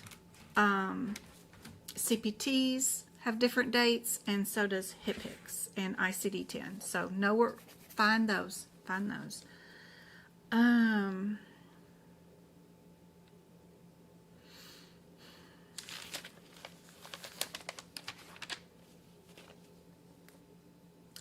They're going to ask you about CPT codes, the formatting of those codes, the different types of codes, meaning some of them are two-parent codes, right? Those codes and this code are both scoochied close to the CPT codes. They both have different surgeries. If they're putting two codes that are both two parent codes together as an available answer, and there's no modifier there, you know it cannot be a correct answer. So eliminate that right away. If you have two surgeries that are two main procedures, you have to have a modifier with them. I'm not talking E&M, but I'm talking about surgeries, right? Anything past anesthesia back. You either have to have a 51 or a 59. It's 59 if this surgery uses one set of instruments on one side of the body, and this surgery is a totally different set of instruments on a totally different set of body parts. So if both codes are both parents and they're both a scope, so like if you're doing one of these stomach scopes and they're both parent codes, so you're doing maybe something like that code, and then you did another parent code in the same digestive system that's also a scope. They're both layering scopes or whatever. You can't do a 59 because they're obviously going to be the same body part, right? Because you're dealing with the stomach or digestive system, and they're both one scope into the body, right? You put one set of cameras in there. You might switch out the ends or the tips of the scopes and do one that's a resection or a repair, and then you might come over here and do a balloon plasty or something where you stretch something out. It's a separate surgery, but we used the same scope going in, but we just changed the tip ends. That's where you put the 51 modifier with them, because it's similar and we're just switching out the tips. When you set down one set of instruments and you pick up another set of instruments, that's where the 59 is. Remember this distinct, it'll say the word distinct in the 59 thing over here, distinct procedural service. That means it's separate instruments and separate body part. But 51 for multiple procedures means, okay, we're in the same general area and we're using the same sort of instruments, but we might be just adding some different attachments to it. So know the differences between that by Thursday. If you have 2 available answers, and 2 codes as available answers, the first thing I do is go check them, right? Are they both 2 parent codes? If they're both 2 parent codes, like 15002 and 15004, and there's no modifier, no 59 and no 51, you know that cannot be a correct answer. What if it's 15002, but then it also has the 15003 next to it? There's no modifier. That is perfect, and that is fine to do, because this has a plus symbol in front of it, and you are not supposed to use any modifiers with any code that has a plus symbol. This one can go with any parent code as long as this one is the second code, and you do not need a modifier. So if question A or answer A has 2 codes and they're 2 parents, no modifier, it's eliminated. It is not a correct answer. I'm not even going to look at the question. Nevaeh, sorry, this is going to be about Travis. I got to take the phone call. I'm sorry, guys. Hey, what's up? Mom, practice is over. Where are you? Melissa said she was going to bring you home because Okay, I was teaching a class. Huh? Okay, well, is she on her way?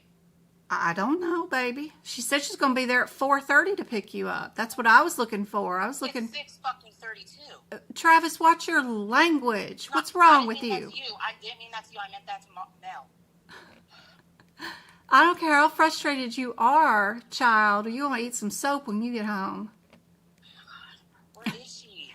Baby, I don't know. I'm so sorry. Oh, well, where the freak is Maddie, bruh? I'm. She go? Mel knows she's bringing you because we already discussed it 3 times today. Did y'all see Maddie leave already? For Cadence?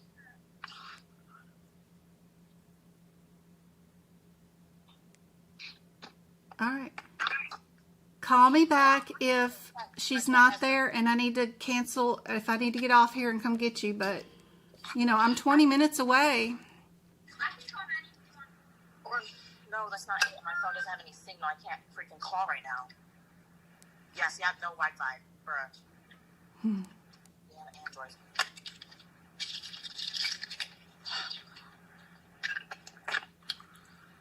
I'm gonna try calling, because I'm on the base, so I'm gonna try calling, her. Okay. All right. Yeah. Bye. I'm sure she's there. She's a nurse in town, and her kid's at cheer practice too, so. Sorry, guys. It was a long call. I had to yell at Travis. He's with his 16-year-old friends, and he forgets who he's talking to. They all get in a habit of talking in their teenage voices around other teenagers and then forget about who they're talking to. All right. I was at main codes and add-on codes. So a lot of their questions cannot be about what we bill in real life. It is about the books and do you know how to use them as they were intended, and the codes as they were intended. So learning that is really, really, really helpful about the differences between the codes. When a code that does not even have a plus symbol in front of it or whatever, do you know how to handle it, and do you know how to bill it, or if it could be a correct answer, even when it's written a little differently, like the per visits, or in integumentary when it says up to a certain amount. Do you know how to handle CPT codes that are like this? This is only for the first lesion. That means we don't times this. We don't do anything other than count that as the first thing that we remove from somebody else. And then we would do the add-on code for additional things that we remove from the body. But underneath it, right here at the 004, it does 15 or more lesions. So if you removed 99 lesions from somebody, it's just the one code. But anything under 15, if you had 13 that you removed, you would code this code once, this one times 12. 12 plus 1 equals 13.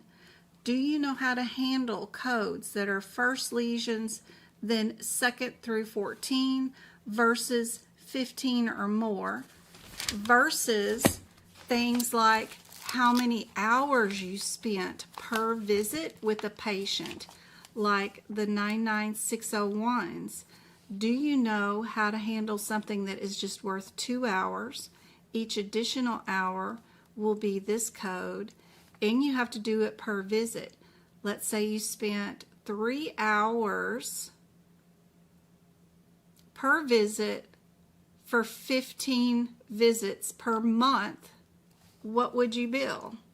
Do you know how to handle that, right? This code would be times 15. Yep, that's a parent code. It does not have the word each in it, but you went and saw them 15 visits per month for 2 hours. So this code would be times 15.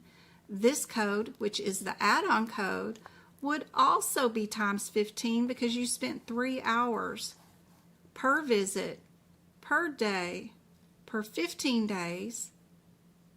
Do you know how to handle that? What would be a correct answer for those sets of codes that are written a little differently? That is helpful to know during the exam. There's going to be dialysis on the exam. Do you know the differences between peritoneal dialysis versus regular renal or arterial vein dialysis? Do you know what in our surgery guidelines, what it means when a CPT code has a separate procedure? So on page 80 in your CPT book, you've got the separate procedure that will be on your exam. So when you look at CPT codes, a lot of them have the last 2 words in the CPT code descriptor as separate procedure. I think it's mostly in musculoskeletal. Let me look over there. A lot of times. So when they have the word separate procedure, do you know what that means? So like with code 24006, what does that mean? And do you know that if I code this with one of these, even with the modifier, if that code and that code are together with the 51 modifier, do you know that you cannot code that one that you only code this one by itself because of your guideline of what separate procedure means, right? So they're going to ask you questions based off format of CPT codes. Do you know that anything with an orthotomy, anything that is coded with anything that says separate procedure, you cannot code the separate procedure code with it because it's already included in the other procedures that are related in this area. This one will be included in anything else. So you would not code this one, you would code the other one that does not say this, and you will not use a modifier because it's one code by itself. And you learn that from your surgical guidelines, which are listed here. Other things they may ask you about are things that are not mentioned or drawn in on the anatomy charts, like trochantars. Which bones have those? And it's only our femur, right? The top part of our femur is a trochanter. They like to ask you things that are not labeled, something like that, every so often. Nothing you can really do about it. Another thing that they like to ask you about is related to this separate procedure right here. If you did a nasal endoscope diagnostic, but then you also did a surgical endoscope with a biopsy with the polypectomy and debridement with destruction, what would you code together? What would you do? What codes would you pick, right? And a lot of times your guideline is going to be a sentence or two right before you code this area that tells you that all these procedures are all included into one. Like all these codes include your dilation and displacement of tissue for any method, including the fluoroscope that's being performed. They're going to ask you questions about, and they're going to try to pick those codes, and they're going to see if you know that fluoroscope is already included and that you know that you do not add anything from the 7,000 section from those.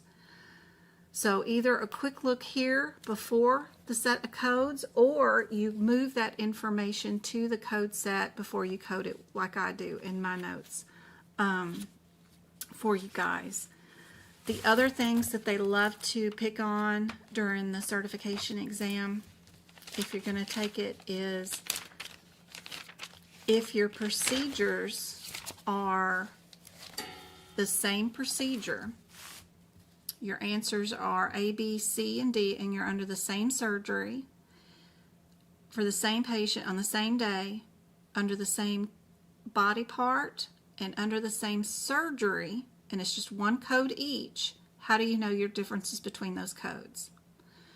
And that is done from this section right here. Do you know AKA terms for infra, ISPA, trans, anterior, posterior, superior, inferior, lateral, distal, proximal, medial, stuff like supra, intra, and extra?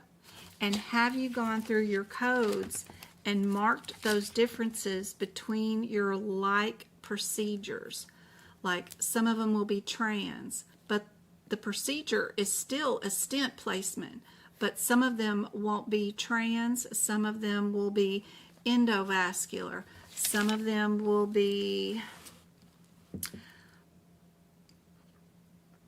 that's percutaneous, those are all trans,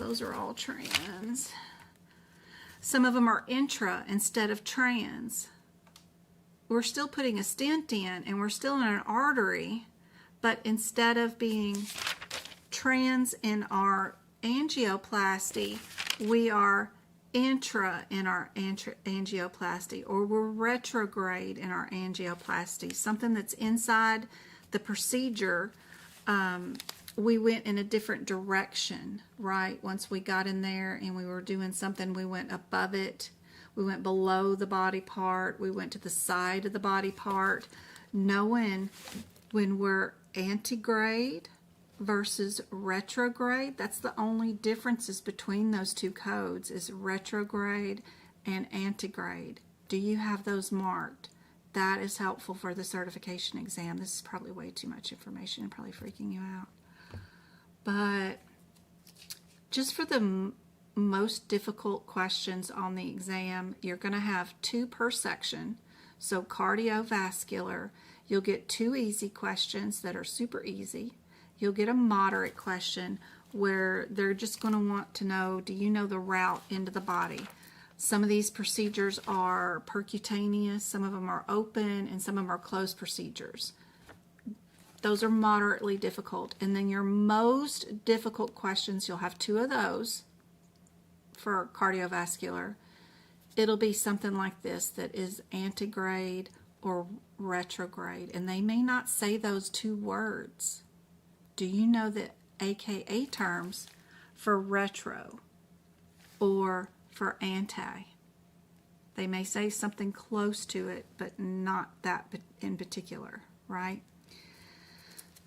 And same thing for integumentary and all the way through. You got 6 questions per section. They'll have 2 easy questions, 2 moderate questions, and 2 very difficult questions. And those difficult questions are where they're going to have something that is different inside these exam questions that is minute, that you might not notice about the differences in those questions. Some of them are extra right here in this section, and some of them are intra. We've got non-coronary procedures versus coronary procedures. Of course, we got the selective catheterization between the non-selective catheterization. How do you know if you're non-selective catheterization if they don't tell you non-selective? How would you know if they said they went in the femoral artery and you went to the common iliac? Is that selective or non-selective? And how you know that is if your entry point is like here and you stayed in your first order, right? Then you would be non-selective. If we went from aorta to celiac, we're good, we're non-selective. If we went from abdominal to celiac to splenic, now we're getting into the selective because we went second or third order. Knowing where to find that information in case their question doesn't tell you that you went selective or non-selective in that cardiovascular area is handy dandy to know for the exam. Now, specific items that people have said were on the exam this week were stuff like pregnancy with COVID.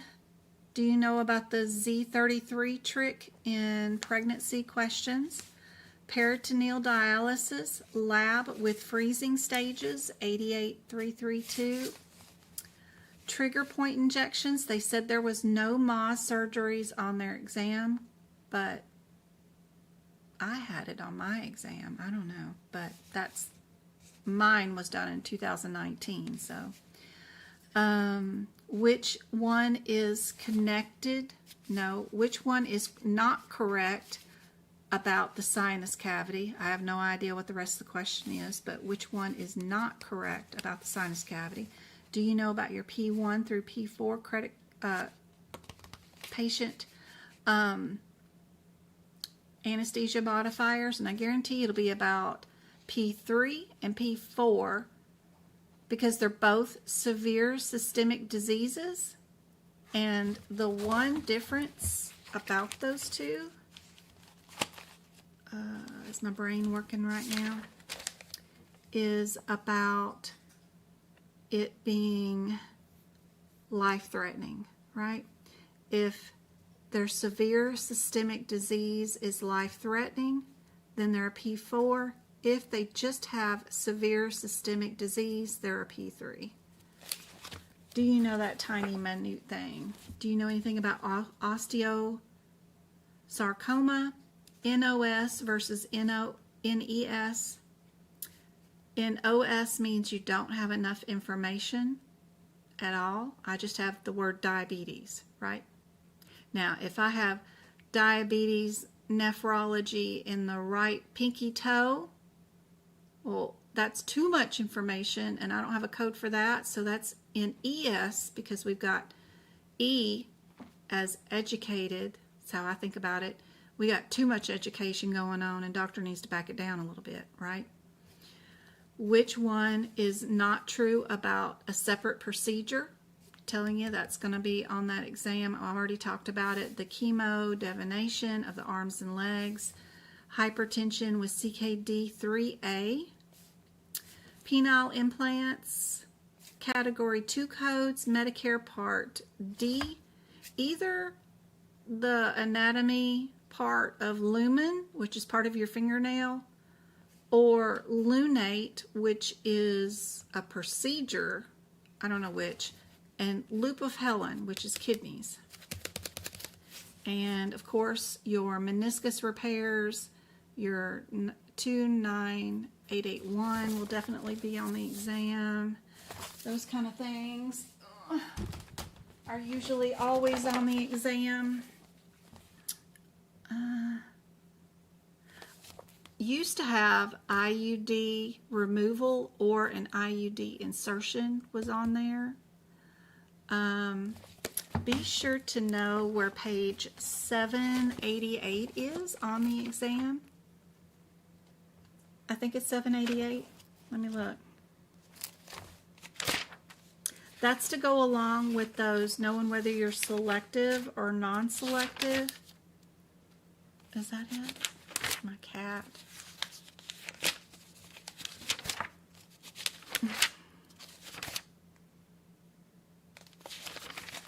Yep. So if you're non-selective, you can run to this list if you don't know.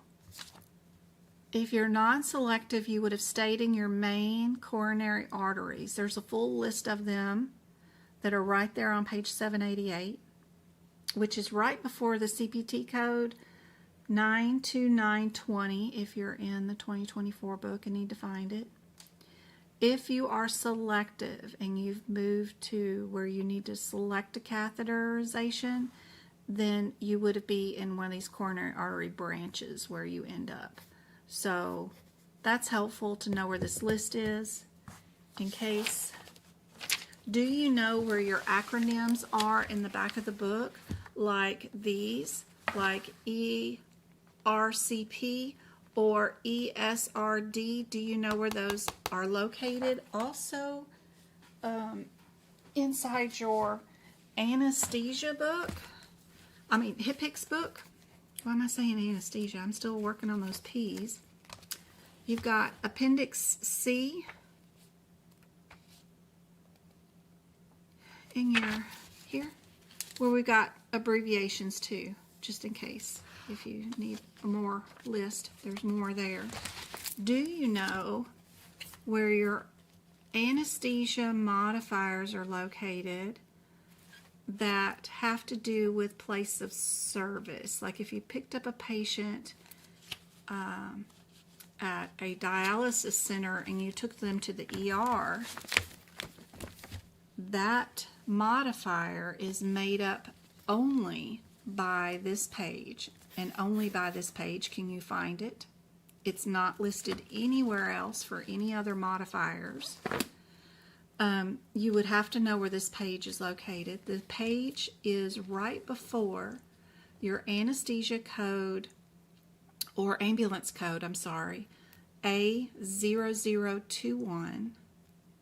So if you go to your HIPICS book and you look up the HIPICS code A0021, you'll find this transportation services.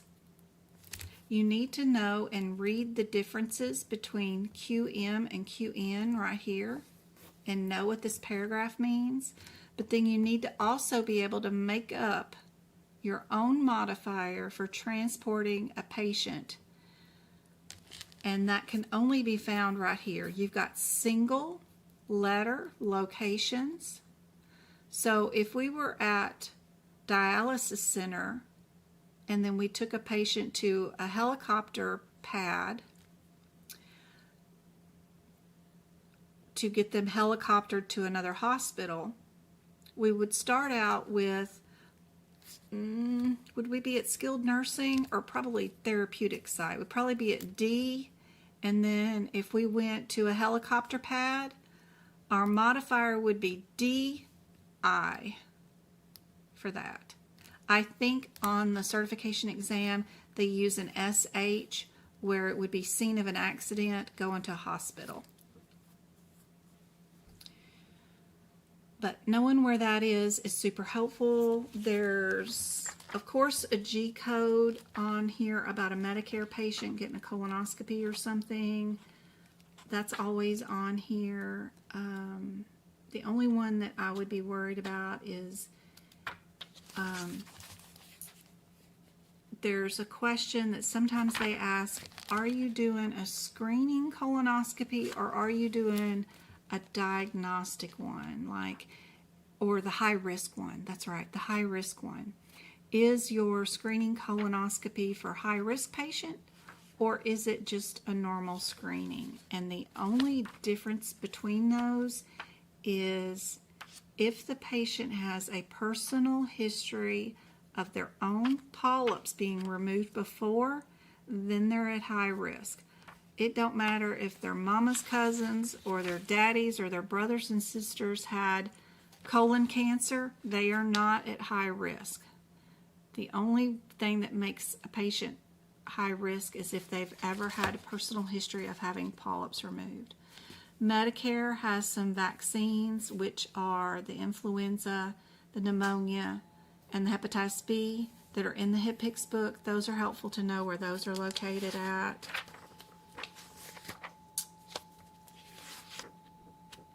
Here's the colonoscopies too, around the 0122 and stuff. So one of them is like, yeah, the 0121, where they do not meet the criteria for high risk, versus the one where they make the requirement for high risk, which is not next to the other one, which is a nightmare, because that's a barium minima. That's a barium minima.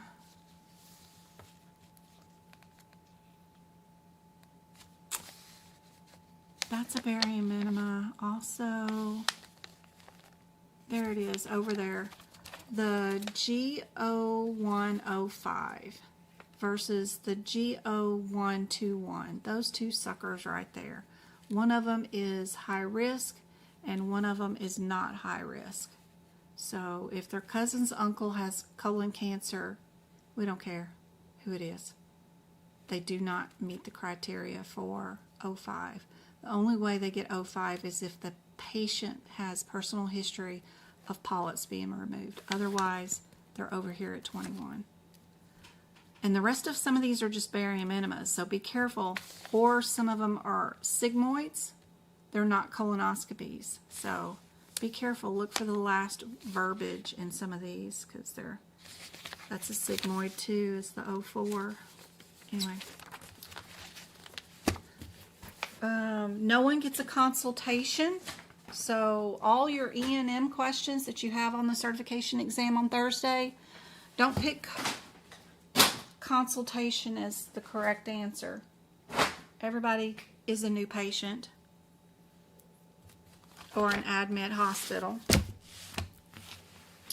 or subsequent. You know you're going to have a circumcision. You know you're going to have a penile implant. You're going to be asked about male or female reproductive systems, or which gland is not part of the reproductive system. It's the Skene's gland because it's part of the urinary system.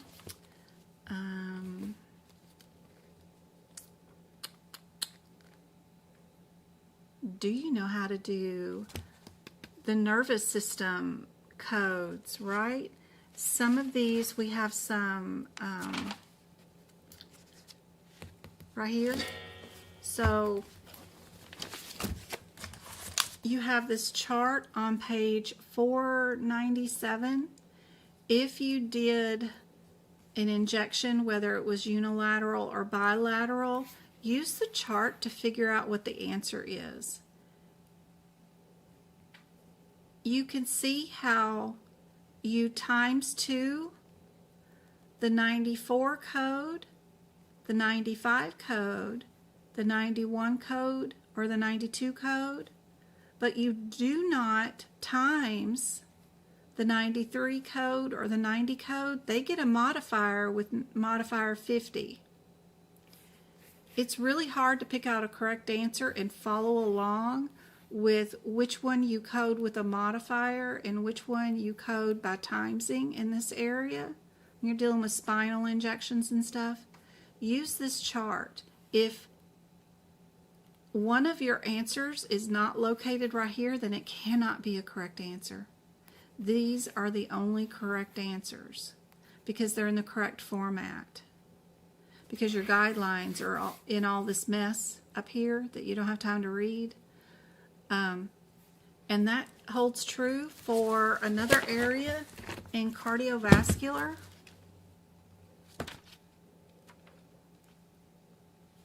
If you get that question in cardio about removing a pacemaker, putting one in, reattaching some leads, or just removing a pulse generator or whatever, and not removing the pacemaker itself, all that kind of stuff, look at pages 248 and 249.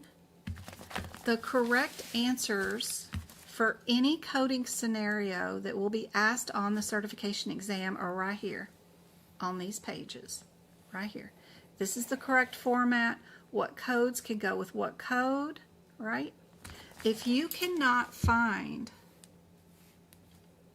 the answer that you want to pick as a correct answer on these pages, then it's not correct.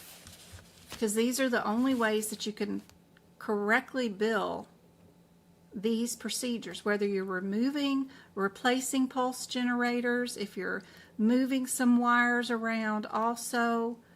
The answers are right here on this chart. Same thing in integumentary. If you did a bunch of biopsies with shaves and punch biopsies and you excisionally biopsied them, the correct answers are right here. So if they're not in this format with these correct, like that code with that code, that code with that code, if you got something jumbled up that's different for these sets of codes than what's listed right here, then you got a wrong answer. It's one of these that's right there. So if there is a chart, use the chart. Pick out your answer based off the chart. If you did one incisional biopsy, one shave biopsy, and one punch biopsy like I did on my certification exam, this is the answer to the question right there.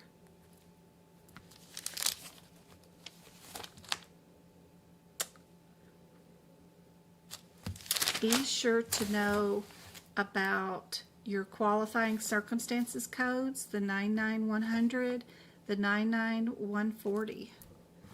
If they went to the emergency room and had emergency surgery, you add the 40. If they're older than 70 years old, they always get the 99100.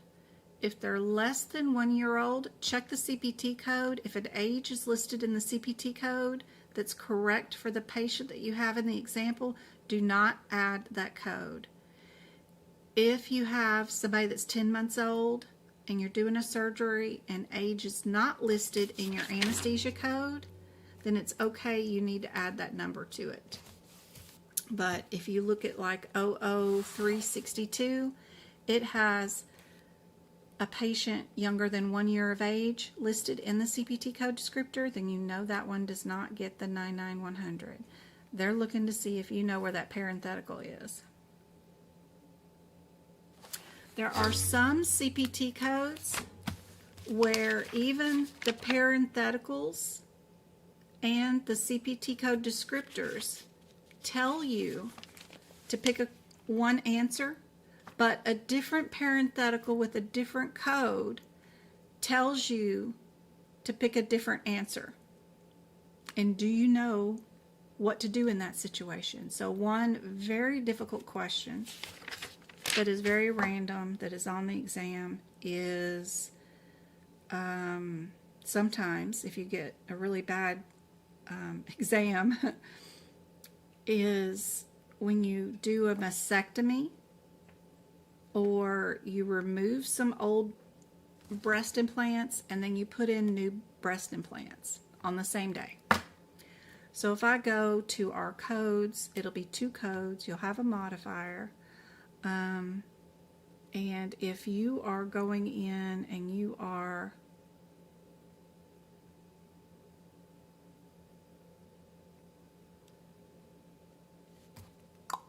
right here, 19342, it says insert and replace a breast implant on separate day from mastectomy. And you go over here to mastectomy and you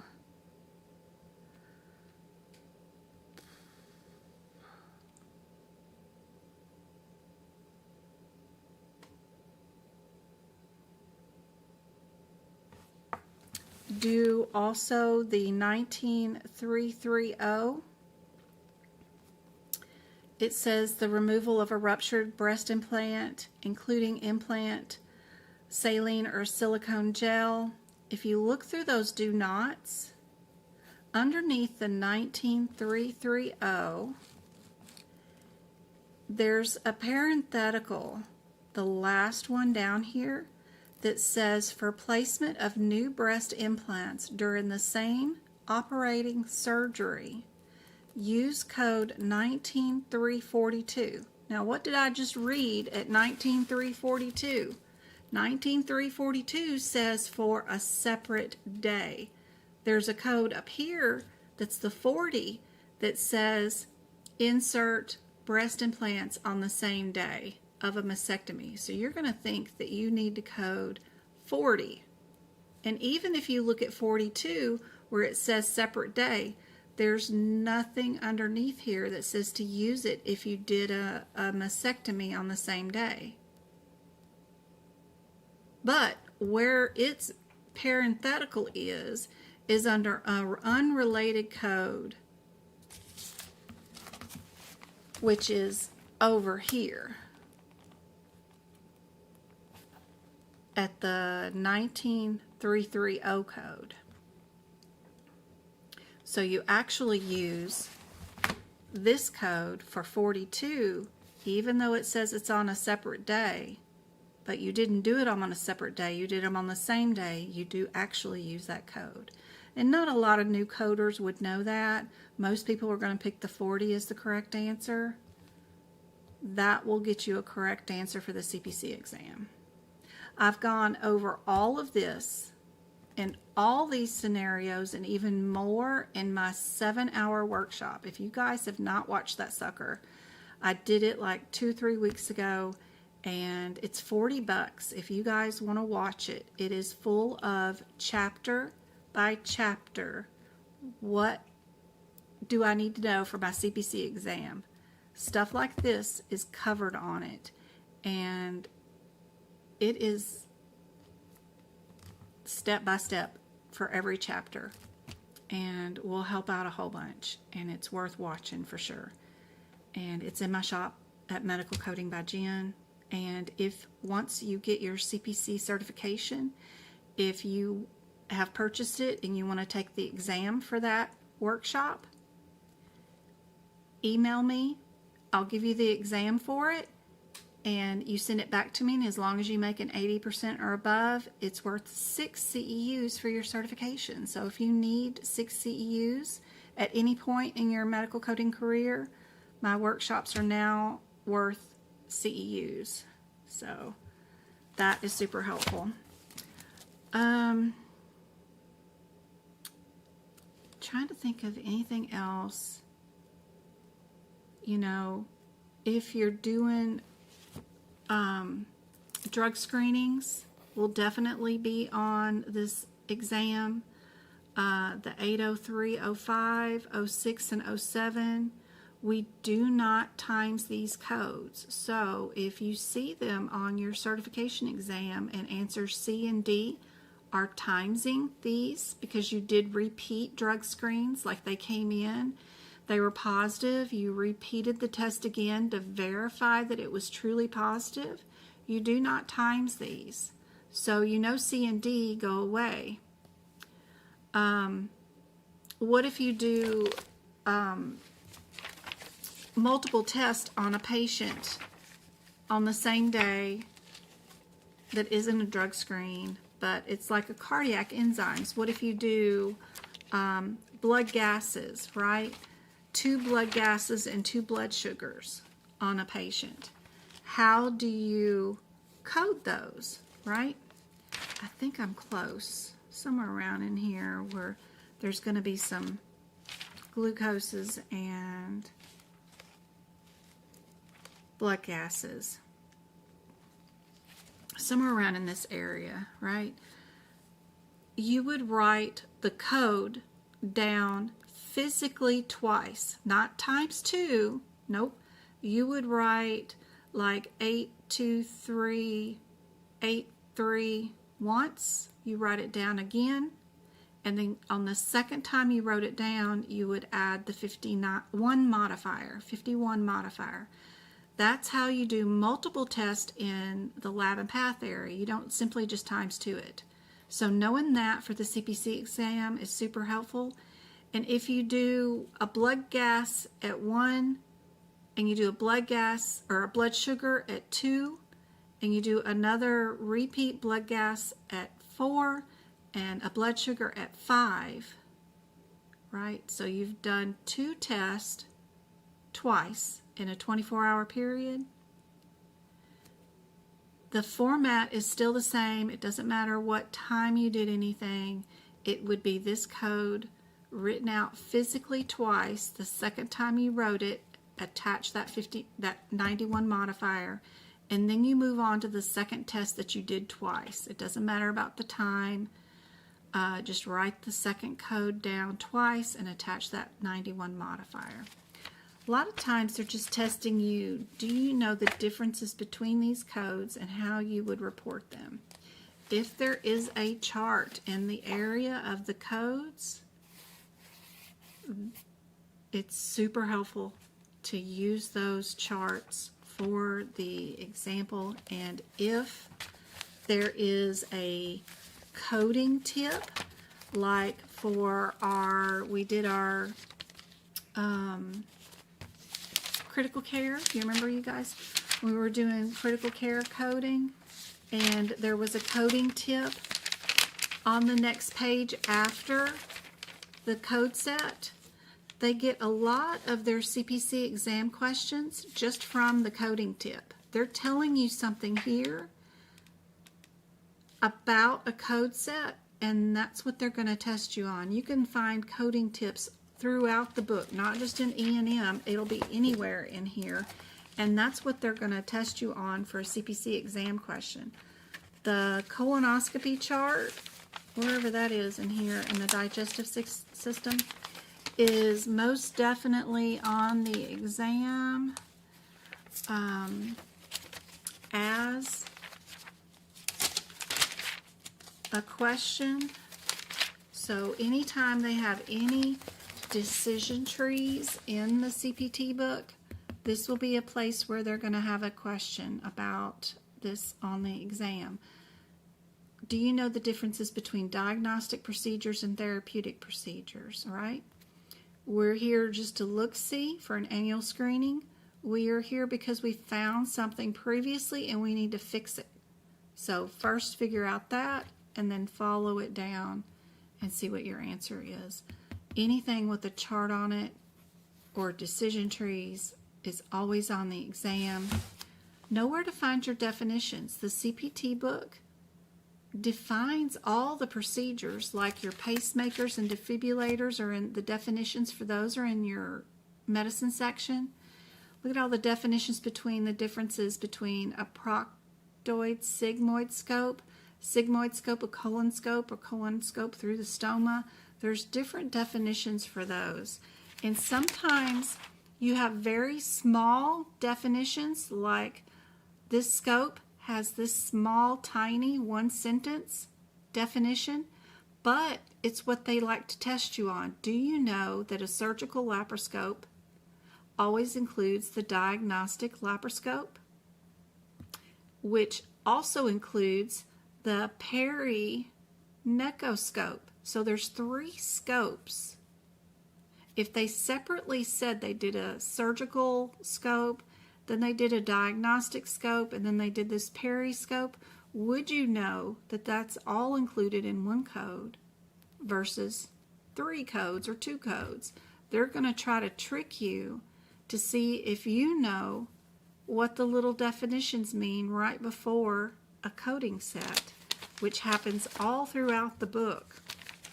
So taking the time to really look for what this book provides you, and knowing the different types of codes, anytime they have a different surgery heading and then a small little sentences right before a set of codes, that's where they pick a answer or a question from. You need to know that each code may be reported only once per day, so they're going to try to make you times 2 these. Like if they did multiple graphs or multiple cell acquisitions in one day, they're going to try to get you to times it or do multiple procedures, but you can't. You got to code that only once per day, no matter how many times they did it, right? No matter how many bone marrows or stem cells that were manipulated. So just knowing about those little paragraphs right before a set of codes, super helpful. I've gone through and marked which ones are our interspace, and then which ones would be second or third or beyond, so that I know if I'm in the jugular to the subclavian, I'm non-selective. If I make it to axillary or cephalic, then I know that I am selective catheterization. So sometimes that's helpful. If I start at the inferior vena cava and I go to the left common, then I am non-selective. If I make it to the left femoral vein, that's a beyond, so that's selective. So sometimes that's helpful, but it's just one question. You've got 99 other ones to worry about. So I had to pick and choose which sets and things that I could learn, because there's no way to learn all of this for your certification exam. It takes a career to learn all of this, and that's why you're getting into this. It's because you love learning new things, and it will happen. But you know, I've been in the medical field since 1992. I mean, I was out of high school and was a lifeguard, so I don't know. I mean, I've been doing CPR on people for decades, so you know, it don't take it. And there was stuff I couldn't even learn, like E&M. I refused to learn any of it for my certification exam. But back then, the exam was 150 questions, and we could get away with not learning a lot in other sections because we had more questions in each section. Now the exam has been trimmed down. You do need to learn a little bit about E&M. Main things about that is no one gets a consult. Everybody's a new patient. No one gets admit and discharge all in the same day unless they've met the criteria of being there for 8 hours. So if they were there less than 8 hours, but they were still admitted and discharged in the same day, then they are just an admit only, which is very confusing to a lot of people. Even though it says they were admitted to observation, we cannot bill observation unless they have been there for 8 whole hours. There's a chart. Gotta love these charts. For observation,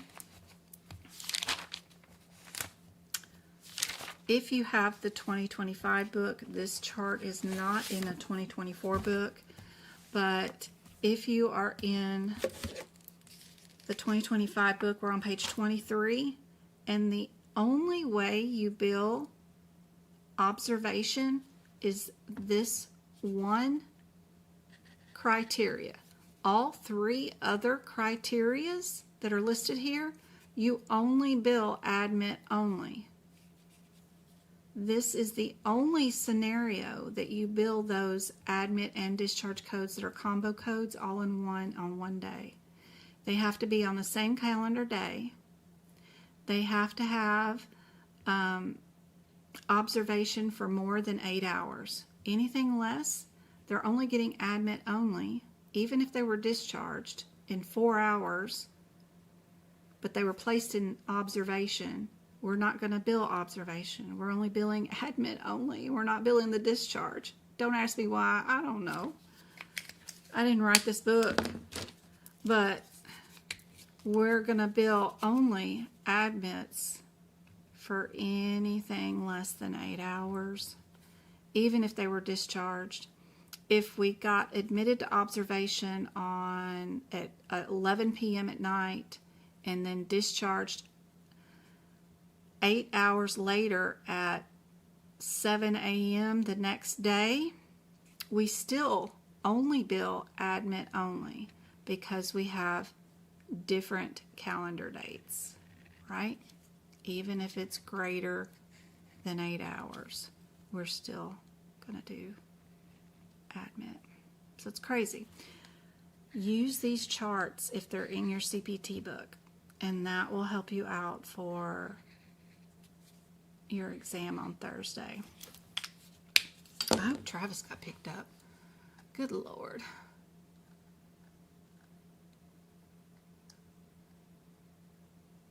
My second time joining on the live. Oh, good Lord. It's been a hot mess. I am going to be going live again on Monday, the 11th already at 4:30. I've already got the link up on YouTube. I'll put a link up on TikTok. But I've been live for 3.5 hours and my throat is starting to hurt now. So, and plus I gotta go check on Travis. He's still not home, and I don't know. This nurse that was supposed to pick him up, we talked about it 16 times, but she may have been called out to a death. That may have been why the ambulance call, you know, because she does home health here in our town. So I don't know. Maybe I missed a message from her saying that I can't pick him up. I gotta go do a death. So Travis just maybe sitting on the side of the road, and he'll live. He'll survive. So I'm gonna need to go check on him and see where he's at. You're a mom, and we have all been through it, girl. He gonna get some soap when he gets home. Let's see, what other messages did I miss out on? Separate procedures. Is it better to prep the 2025 or 2026? Totally up to you, girl. I don't know. If you've already got notes and you've already got a 2025 book, or you can get one cheaper, great. I don't see any reason to upgrade and buy a new book for no reason. Use what you got and use what's cheaper. Thank you, Brittany. She said, thank you very much, Jen. You're excellent at explaining. Julie says she's great and glad to have coding friends. Aw. Currently doing a self-paced course. Awesome. I am adding students to me and my course. I'm teaching the course again. 12 weeks course starting August 26th. If anybody has already purchased a CPC course and they want me as their teacher, I'm trying to get a hold of George and see if I can't switch you guys over to me or add the instructor part to you guys. And then if all else fails, you can still just participate in the 12 weeks of lessons if you wanted to. If you want to go through your CPC course and have me help you do the practical applications and your end of chapter exams and explain to you from the certification exam point of view my views on the certification and each chapter. You know, you got 21 chapters or whatever. But if you want me to be your teacher, we can do that. Just email me at medicalcodingbyjen@gmail.com, and we'll see what AAPC has to say. If nothing else, you can just still participate in the Zooms. I won't be able to see your grades, but I have access to the course, and I'm teaching the course, and the homework is to do the chapter before we show up, right? So it's not that big of a deal. At least take the exam quiz and chapter exam once before class. That way you know what's going on. And attempt your practical application. Come in with your answers, and then we'll go over them and see what's the most missed concepts. And I'll help you get your second attempts on all those three objectives correctly inputted so that you can pass your course, so that you get a year off your apprenticeship. And then I've got all the answers to the practical applications for the 600 cases for Practicode. So if you want to do those with me too, we'll get rid of your apprenticeship and you'll have a full CPC. So that'll be helpful. We'll come back and do more E&M on the 11th. I've already got the link up on YouTube.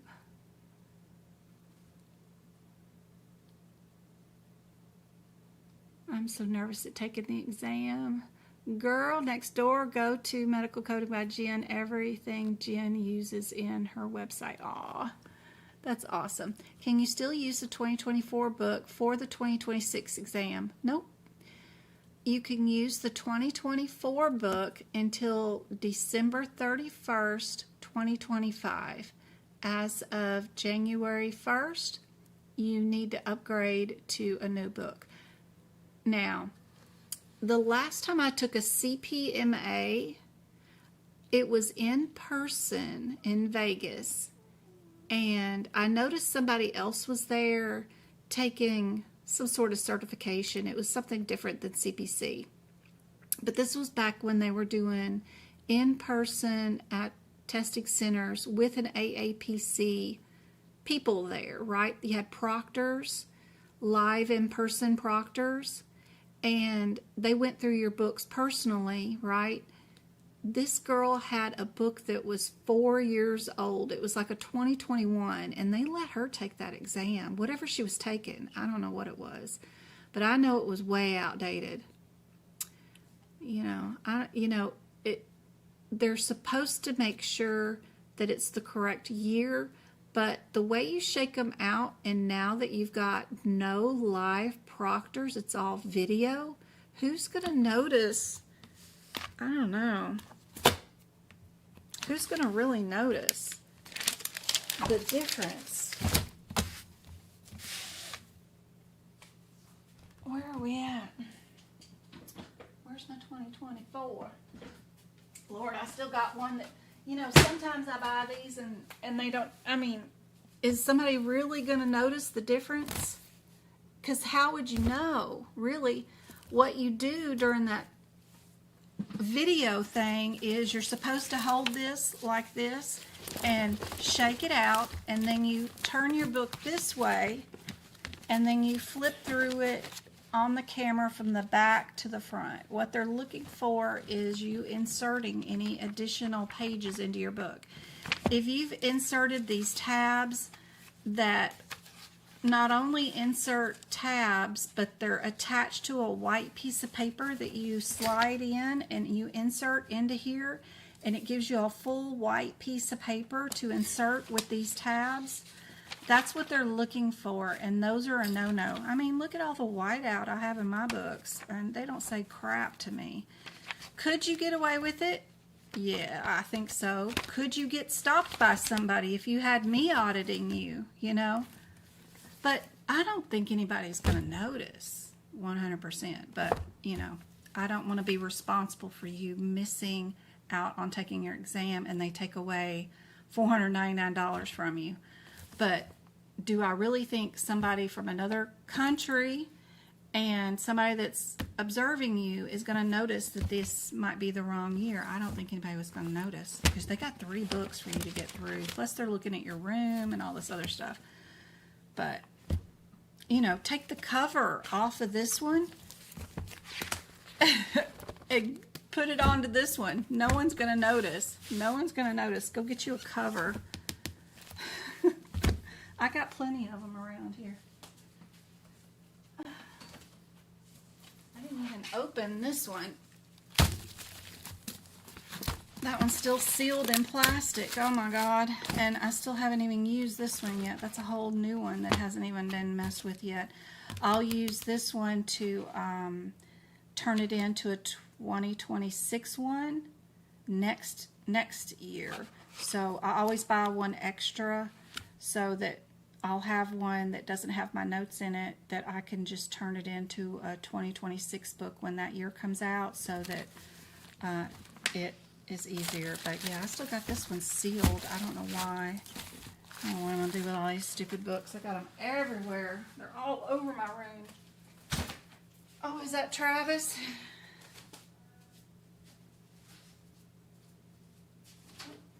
Travis, come here.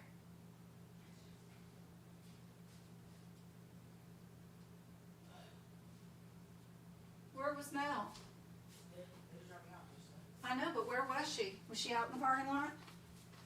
Oh, she was like, she had to drop off her Danny's work friend. Okay. Huh. Apologize to my live class for your foul mouth. What? Yes. When you called me, you were on speaker and you said a bad word. So apologize. No, I didn't. Okay. What?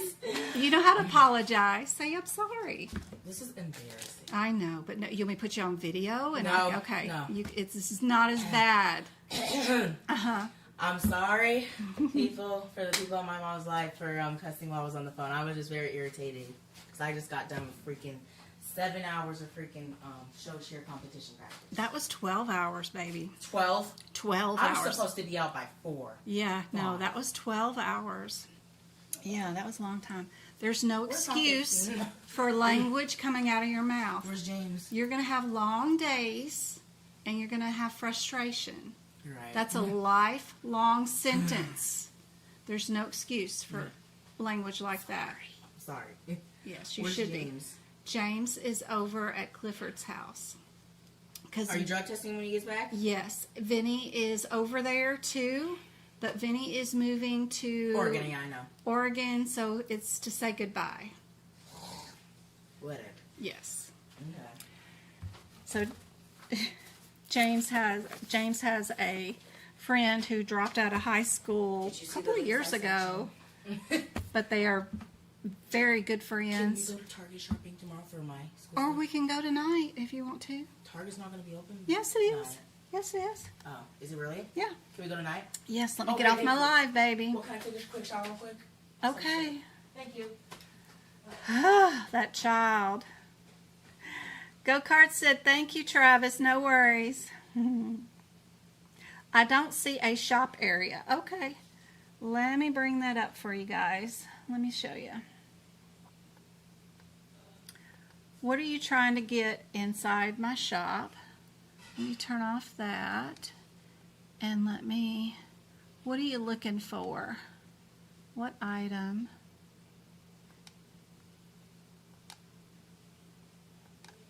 So if you're at medicalcodingbyjen.com, be sure to hold down the control button and scroll your mouse up and down like this, because that will adjust the pages, and depending on what, if you have your system set up to super zoomed in or backed away, it'll add more drop down menus across the top, because I like to use a ton of drop down menus. So those may be scaled out of view from your view.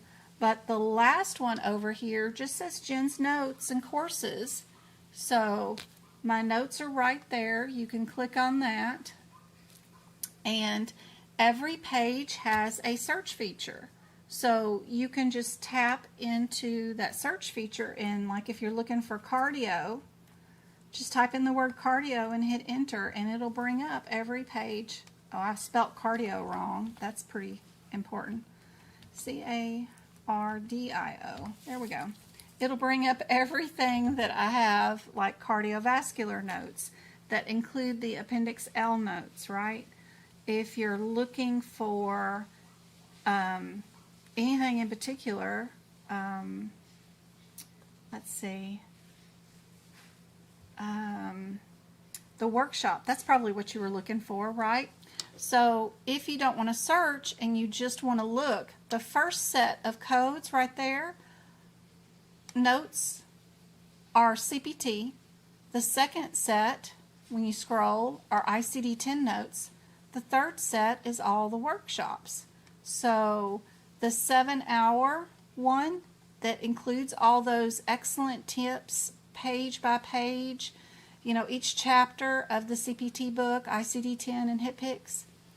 That 7-hour workshop that's good for 6 CEUs is right there, the first one. And then the E&M workshop, if you want to know everything there is in a massive, detailed workshop of how to do problem list, you want to be an expert at E&M, that workshop is the third one over. It's the replay of the Evaluation and Management Intensive Workshop. I had somebody's score on their certification exam go up 30 points just from watching that one. Same thing for the boot camp, the first one over there. So all those replays are right there, and it's just a scroll down when you go to my notes. CPT are first, ICD-10, and then the workshops. And then the practice exams, if you want to purchase any of those. A really good one is the first set. It's 100 practice questions that are the most difficult criteria. It's $25, instant download. It's 100 questions with answers and rationale. But out of every section, like the integumentary, the musculoskeletal, cardiovascular, all the way through, I picked only the most difficult questions out of my bundle, right? So none of them are going to be easy. None of them are going to even be moderate. They're all going to be difficult. So this is the worst of the worst practice questions. That's a really good set to have, because if you know the answers to those, you can answer anything. And then if you want to take a CPC course with me as your instructor, of course we got lots of those options. And then if you want a coloring book or medical terminology book, I've got those, the ones that I used when I was in school. And then if you want just the CPC study guide, that's about $50 cheaper than what you can find it on Amazon. I've got it right there. I just use my teacher discount for you guys. And then we've got cups and mugs and all kinds of stuff. So lots of stuff here.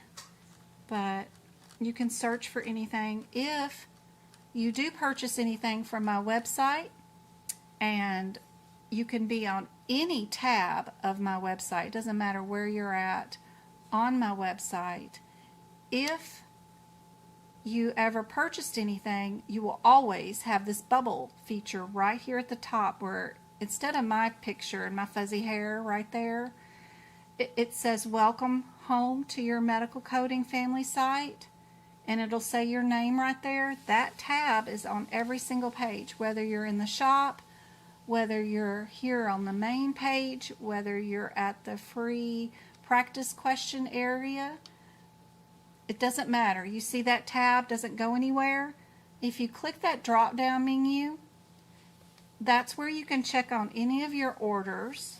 You can cancel any of your subscriptions. If you have a subscription to my practice question area or Practicode, you can one click cancel it there. If you have rewards points from me and you can get free items, check on your rewards right there. But that's available on every single page, no matter where you're at. You could be over here in the E&M section doing practice exam questions and still check on that drop-down menu and cancel your subscription there. So I make it really easy for you. So anyway, hopefully this is helpful. I got to take Travis to Target. He needs some folders for school, and I'm not sure if we'll have any more time this weekend to do it and get it done. I got a class on Sunday, and tomorrow I plan on hopefully doing some more book prep with you guys. I want to do some more on TikTok, so y'all be sure to, when you hit that follow button on TikTok, be sure to hit the main page and go to my main page and click on the little bell and change it to always so that it won't alert you some of the time. It'll alert you every time I go live, so that'll be helpful. If you catch my live, then you get to watch it with me free. If you want to see the replays of me doing book prep, those are available on the YouTube channel for the $5 membership. So up to you guys, but it's nice to catch them for free, of course.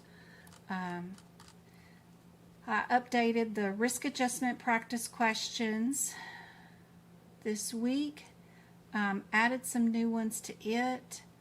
If you're doing CRC practice questions, I have a bunch there. Bunch inside the cardiovascular area. There's even some anatomy and stuff to play around with in all these practice questions.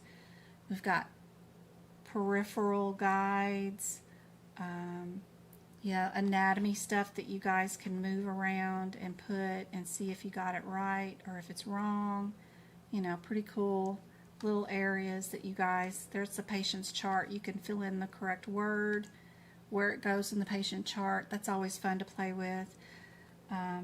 But for $8, I do have a membership for bonus practice questions, and they do come with all these side PDFs that you get to download with it, so that's fun.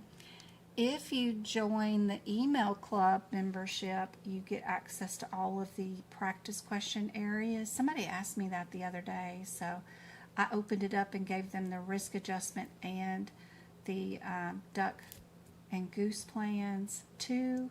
If they're a part of the email practice question club, they have access to all the online practice questions, but there is a bunch that are free underneath the free practice area. Be sure to come check that out.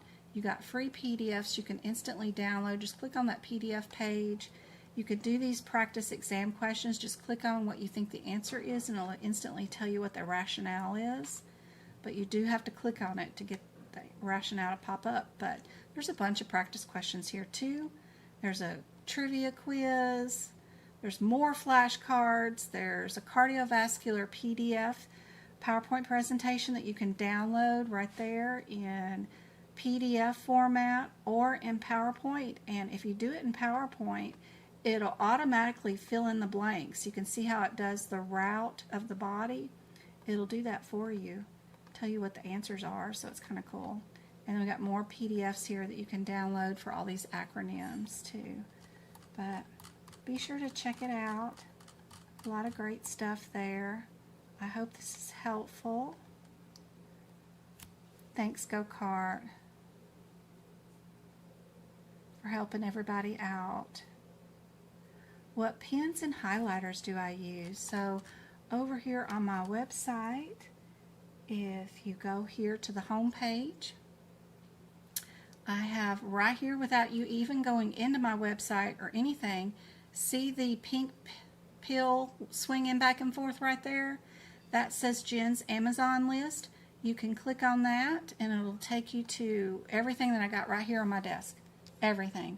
I got that cat water dish right there. I got it all. But there's our pens.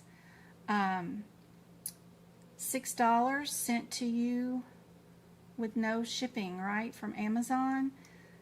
All the highlighters that I use, the books that I use, the camera that I use is that camera right there, the coffee mugs, the cat litter that I use, the risk adjustment book that I use. I love that one from AMA.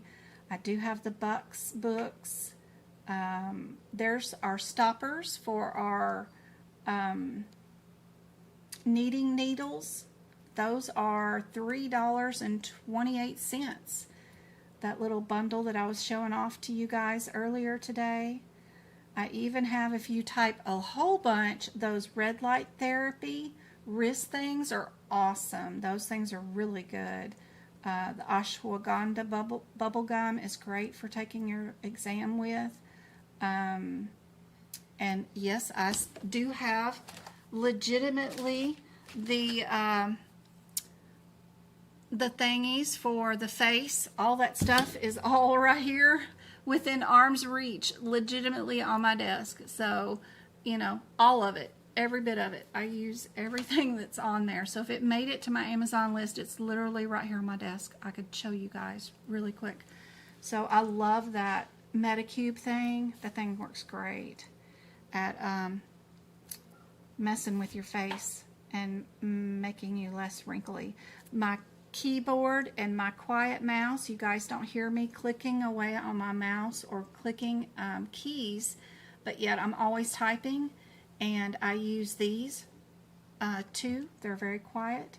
I love that. The peppermint oil, my chairs, everything. How I made my Lazy Susan with these two book stands, that Velcro and that Lazy Susan, and now I have a nice wooden Lazy Susan that holds two of my books. It's all right there.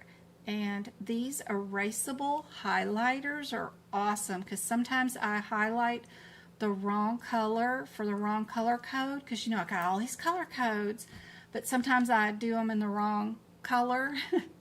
I get my extra mixed up with my intra and all that stuff because I'm dyslexic as heck. So I do love these that are erasable. And there's my pens. My Bic Intensity for $6.70 with free shipping. So excellent list right there from my Amazon list. And again, it's just right there on my website, the main page, Medical Coding by Jen. And don't forget about your pocket prep. That's the second pink bubble right there.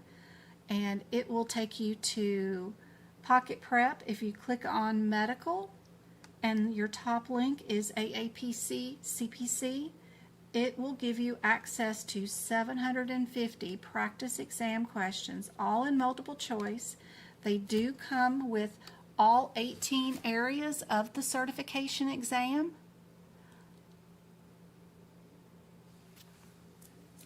Even cases, they have 75 cases. And the price for those pocket prep questions for access to all 750, and you can put this on your phone, it's a little app, or you can do it on desktop, is $15 a month. Excellent price for 750 questions. If you do 3 months at a time, you can sign up for this one.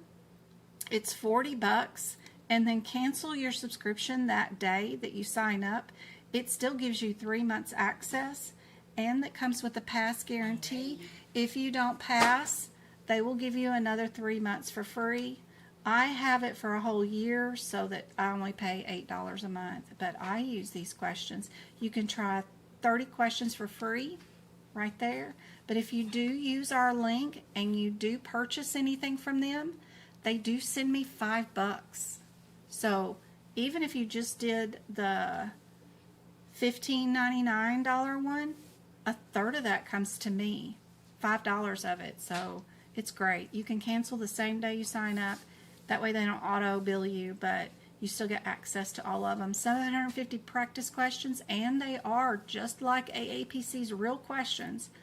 That's great. I love it. I've been using them for years. I have access. I just renewed. Mine don't go away till 2027. So, yep. All right. Travis ready to go. I love you guys. I will see you guys on Monday. He's still saying he is sorry for his language. He's over here yelling. I don't know if you guys heard him. I love all my pens that are on my list. They do not bleed at all. And I write a hot mess in my books. These are quick dry. They are quick dry, and they do not bleed through. Yep, love them. All right, guys. I hope this was helpful. I will see you guys either on TikTok tomorrow or on Monday. I hope this was super helpful. You can watch the replay all you want, free on YouTube for everybody. It's already there. You can already hit rewind and already start watching it over and over again. Thank you so much for the 14,000 taps on TikTok, the 29 shares, and I don't know how many heart me's and diamonds. I do follow you guys back. I ask and try to follow you guys back. I love watching your guys' TikToks about anything. I don't care, whatever. I love watching it and making comments, and I love being a part of our family community. It doesn't have to be all about medical coding, but just so you know, I do go through all the lists, and anybody that's been with me and watches for a whole hour on TikTok or whatever, I'm following you back even if you didn't gift anything. So love it. Make some TikToks because I enjoy seeing a ton of stuff. I hope to see you guys on Monday.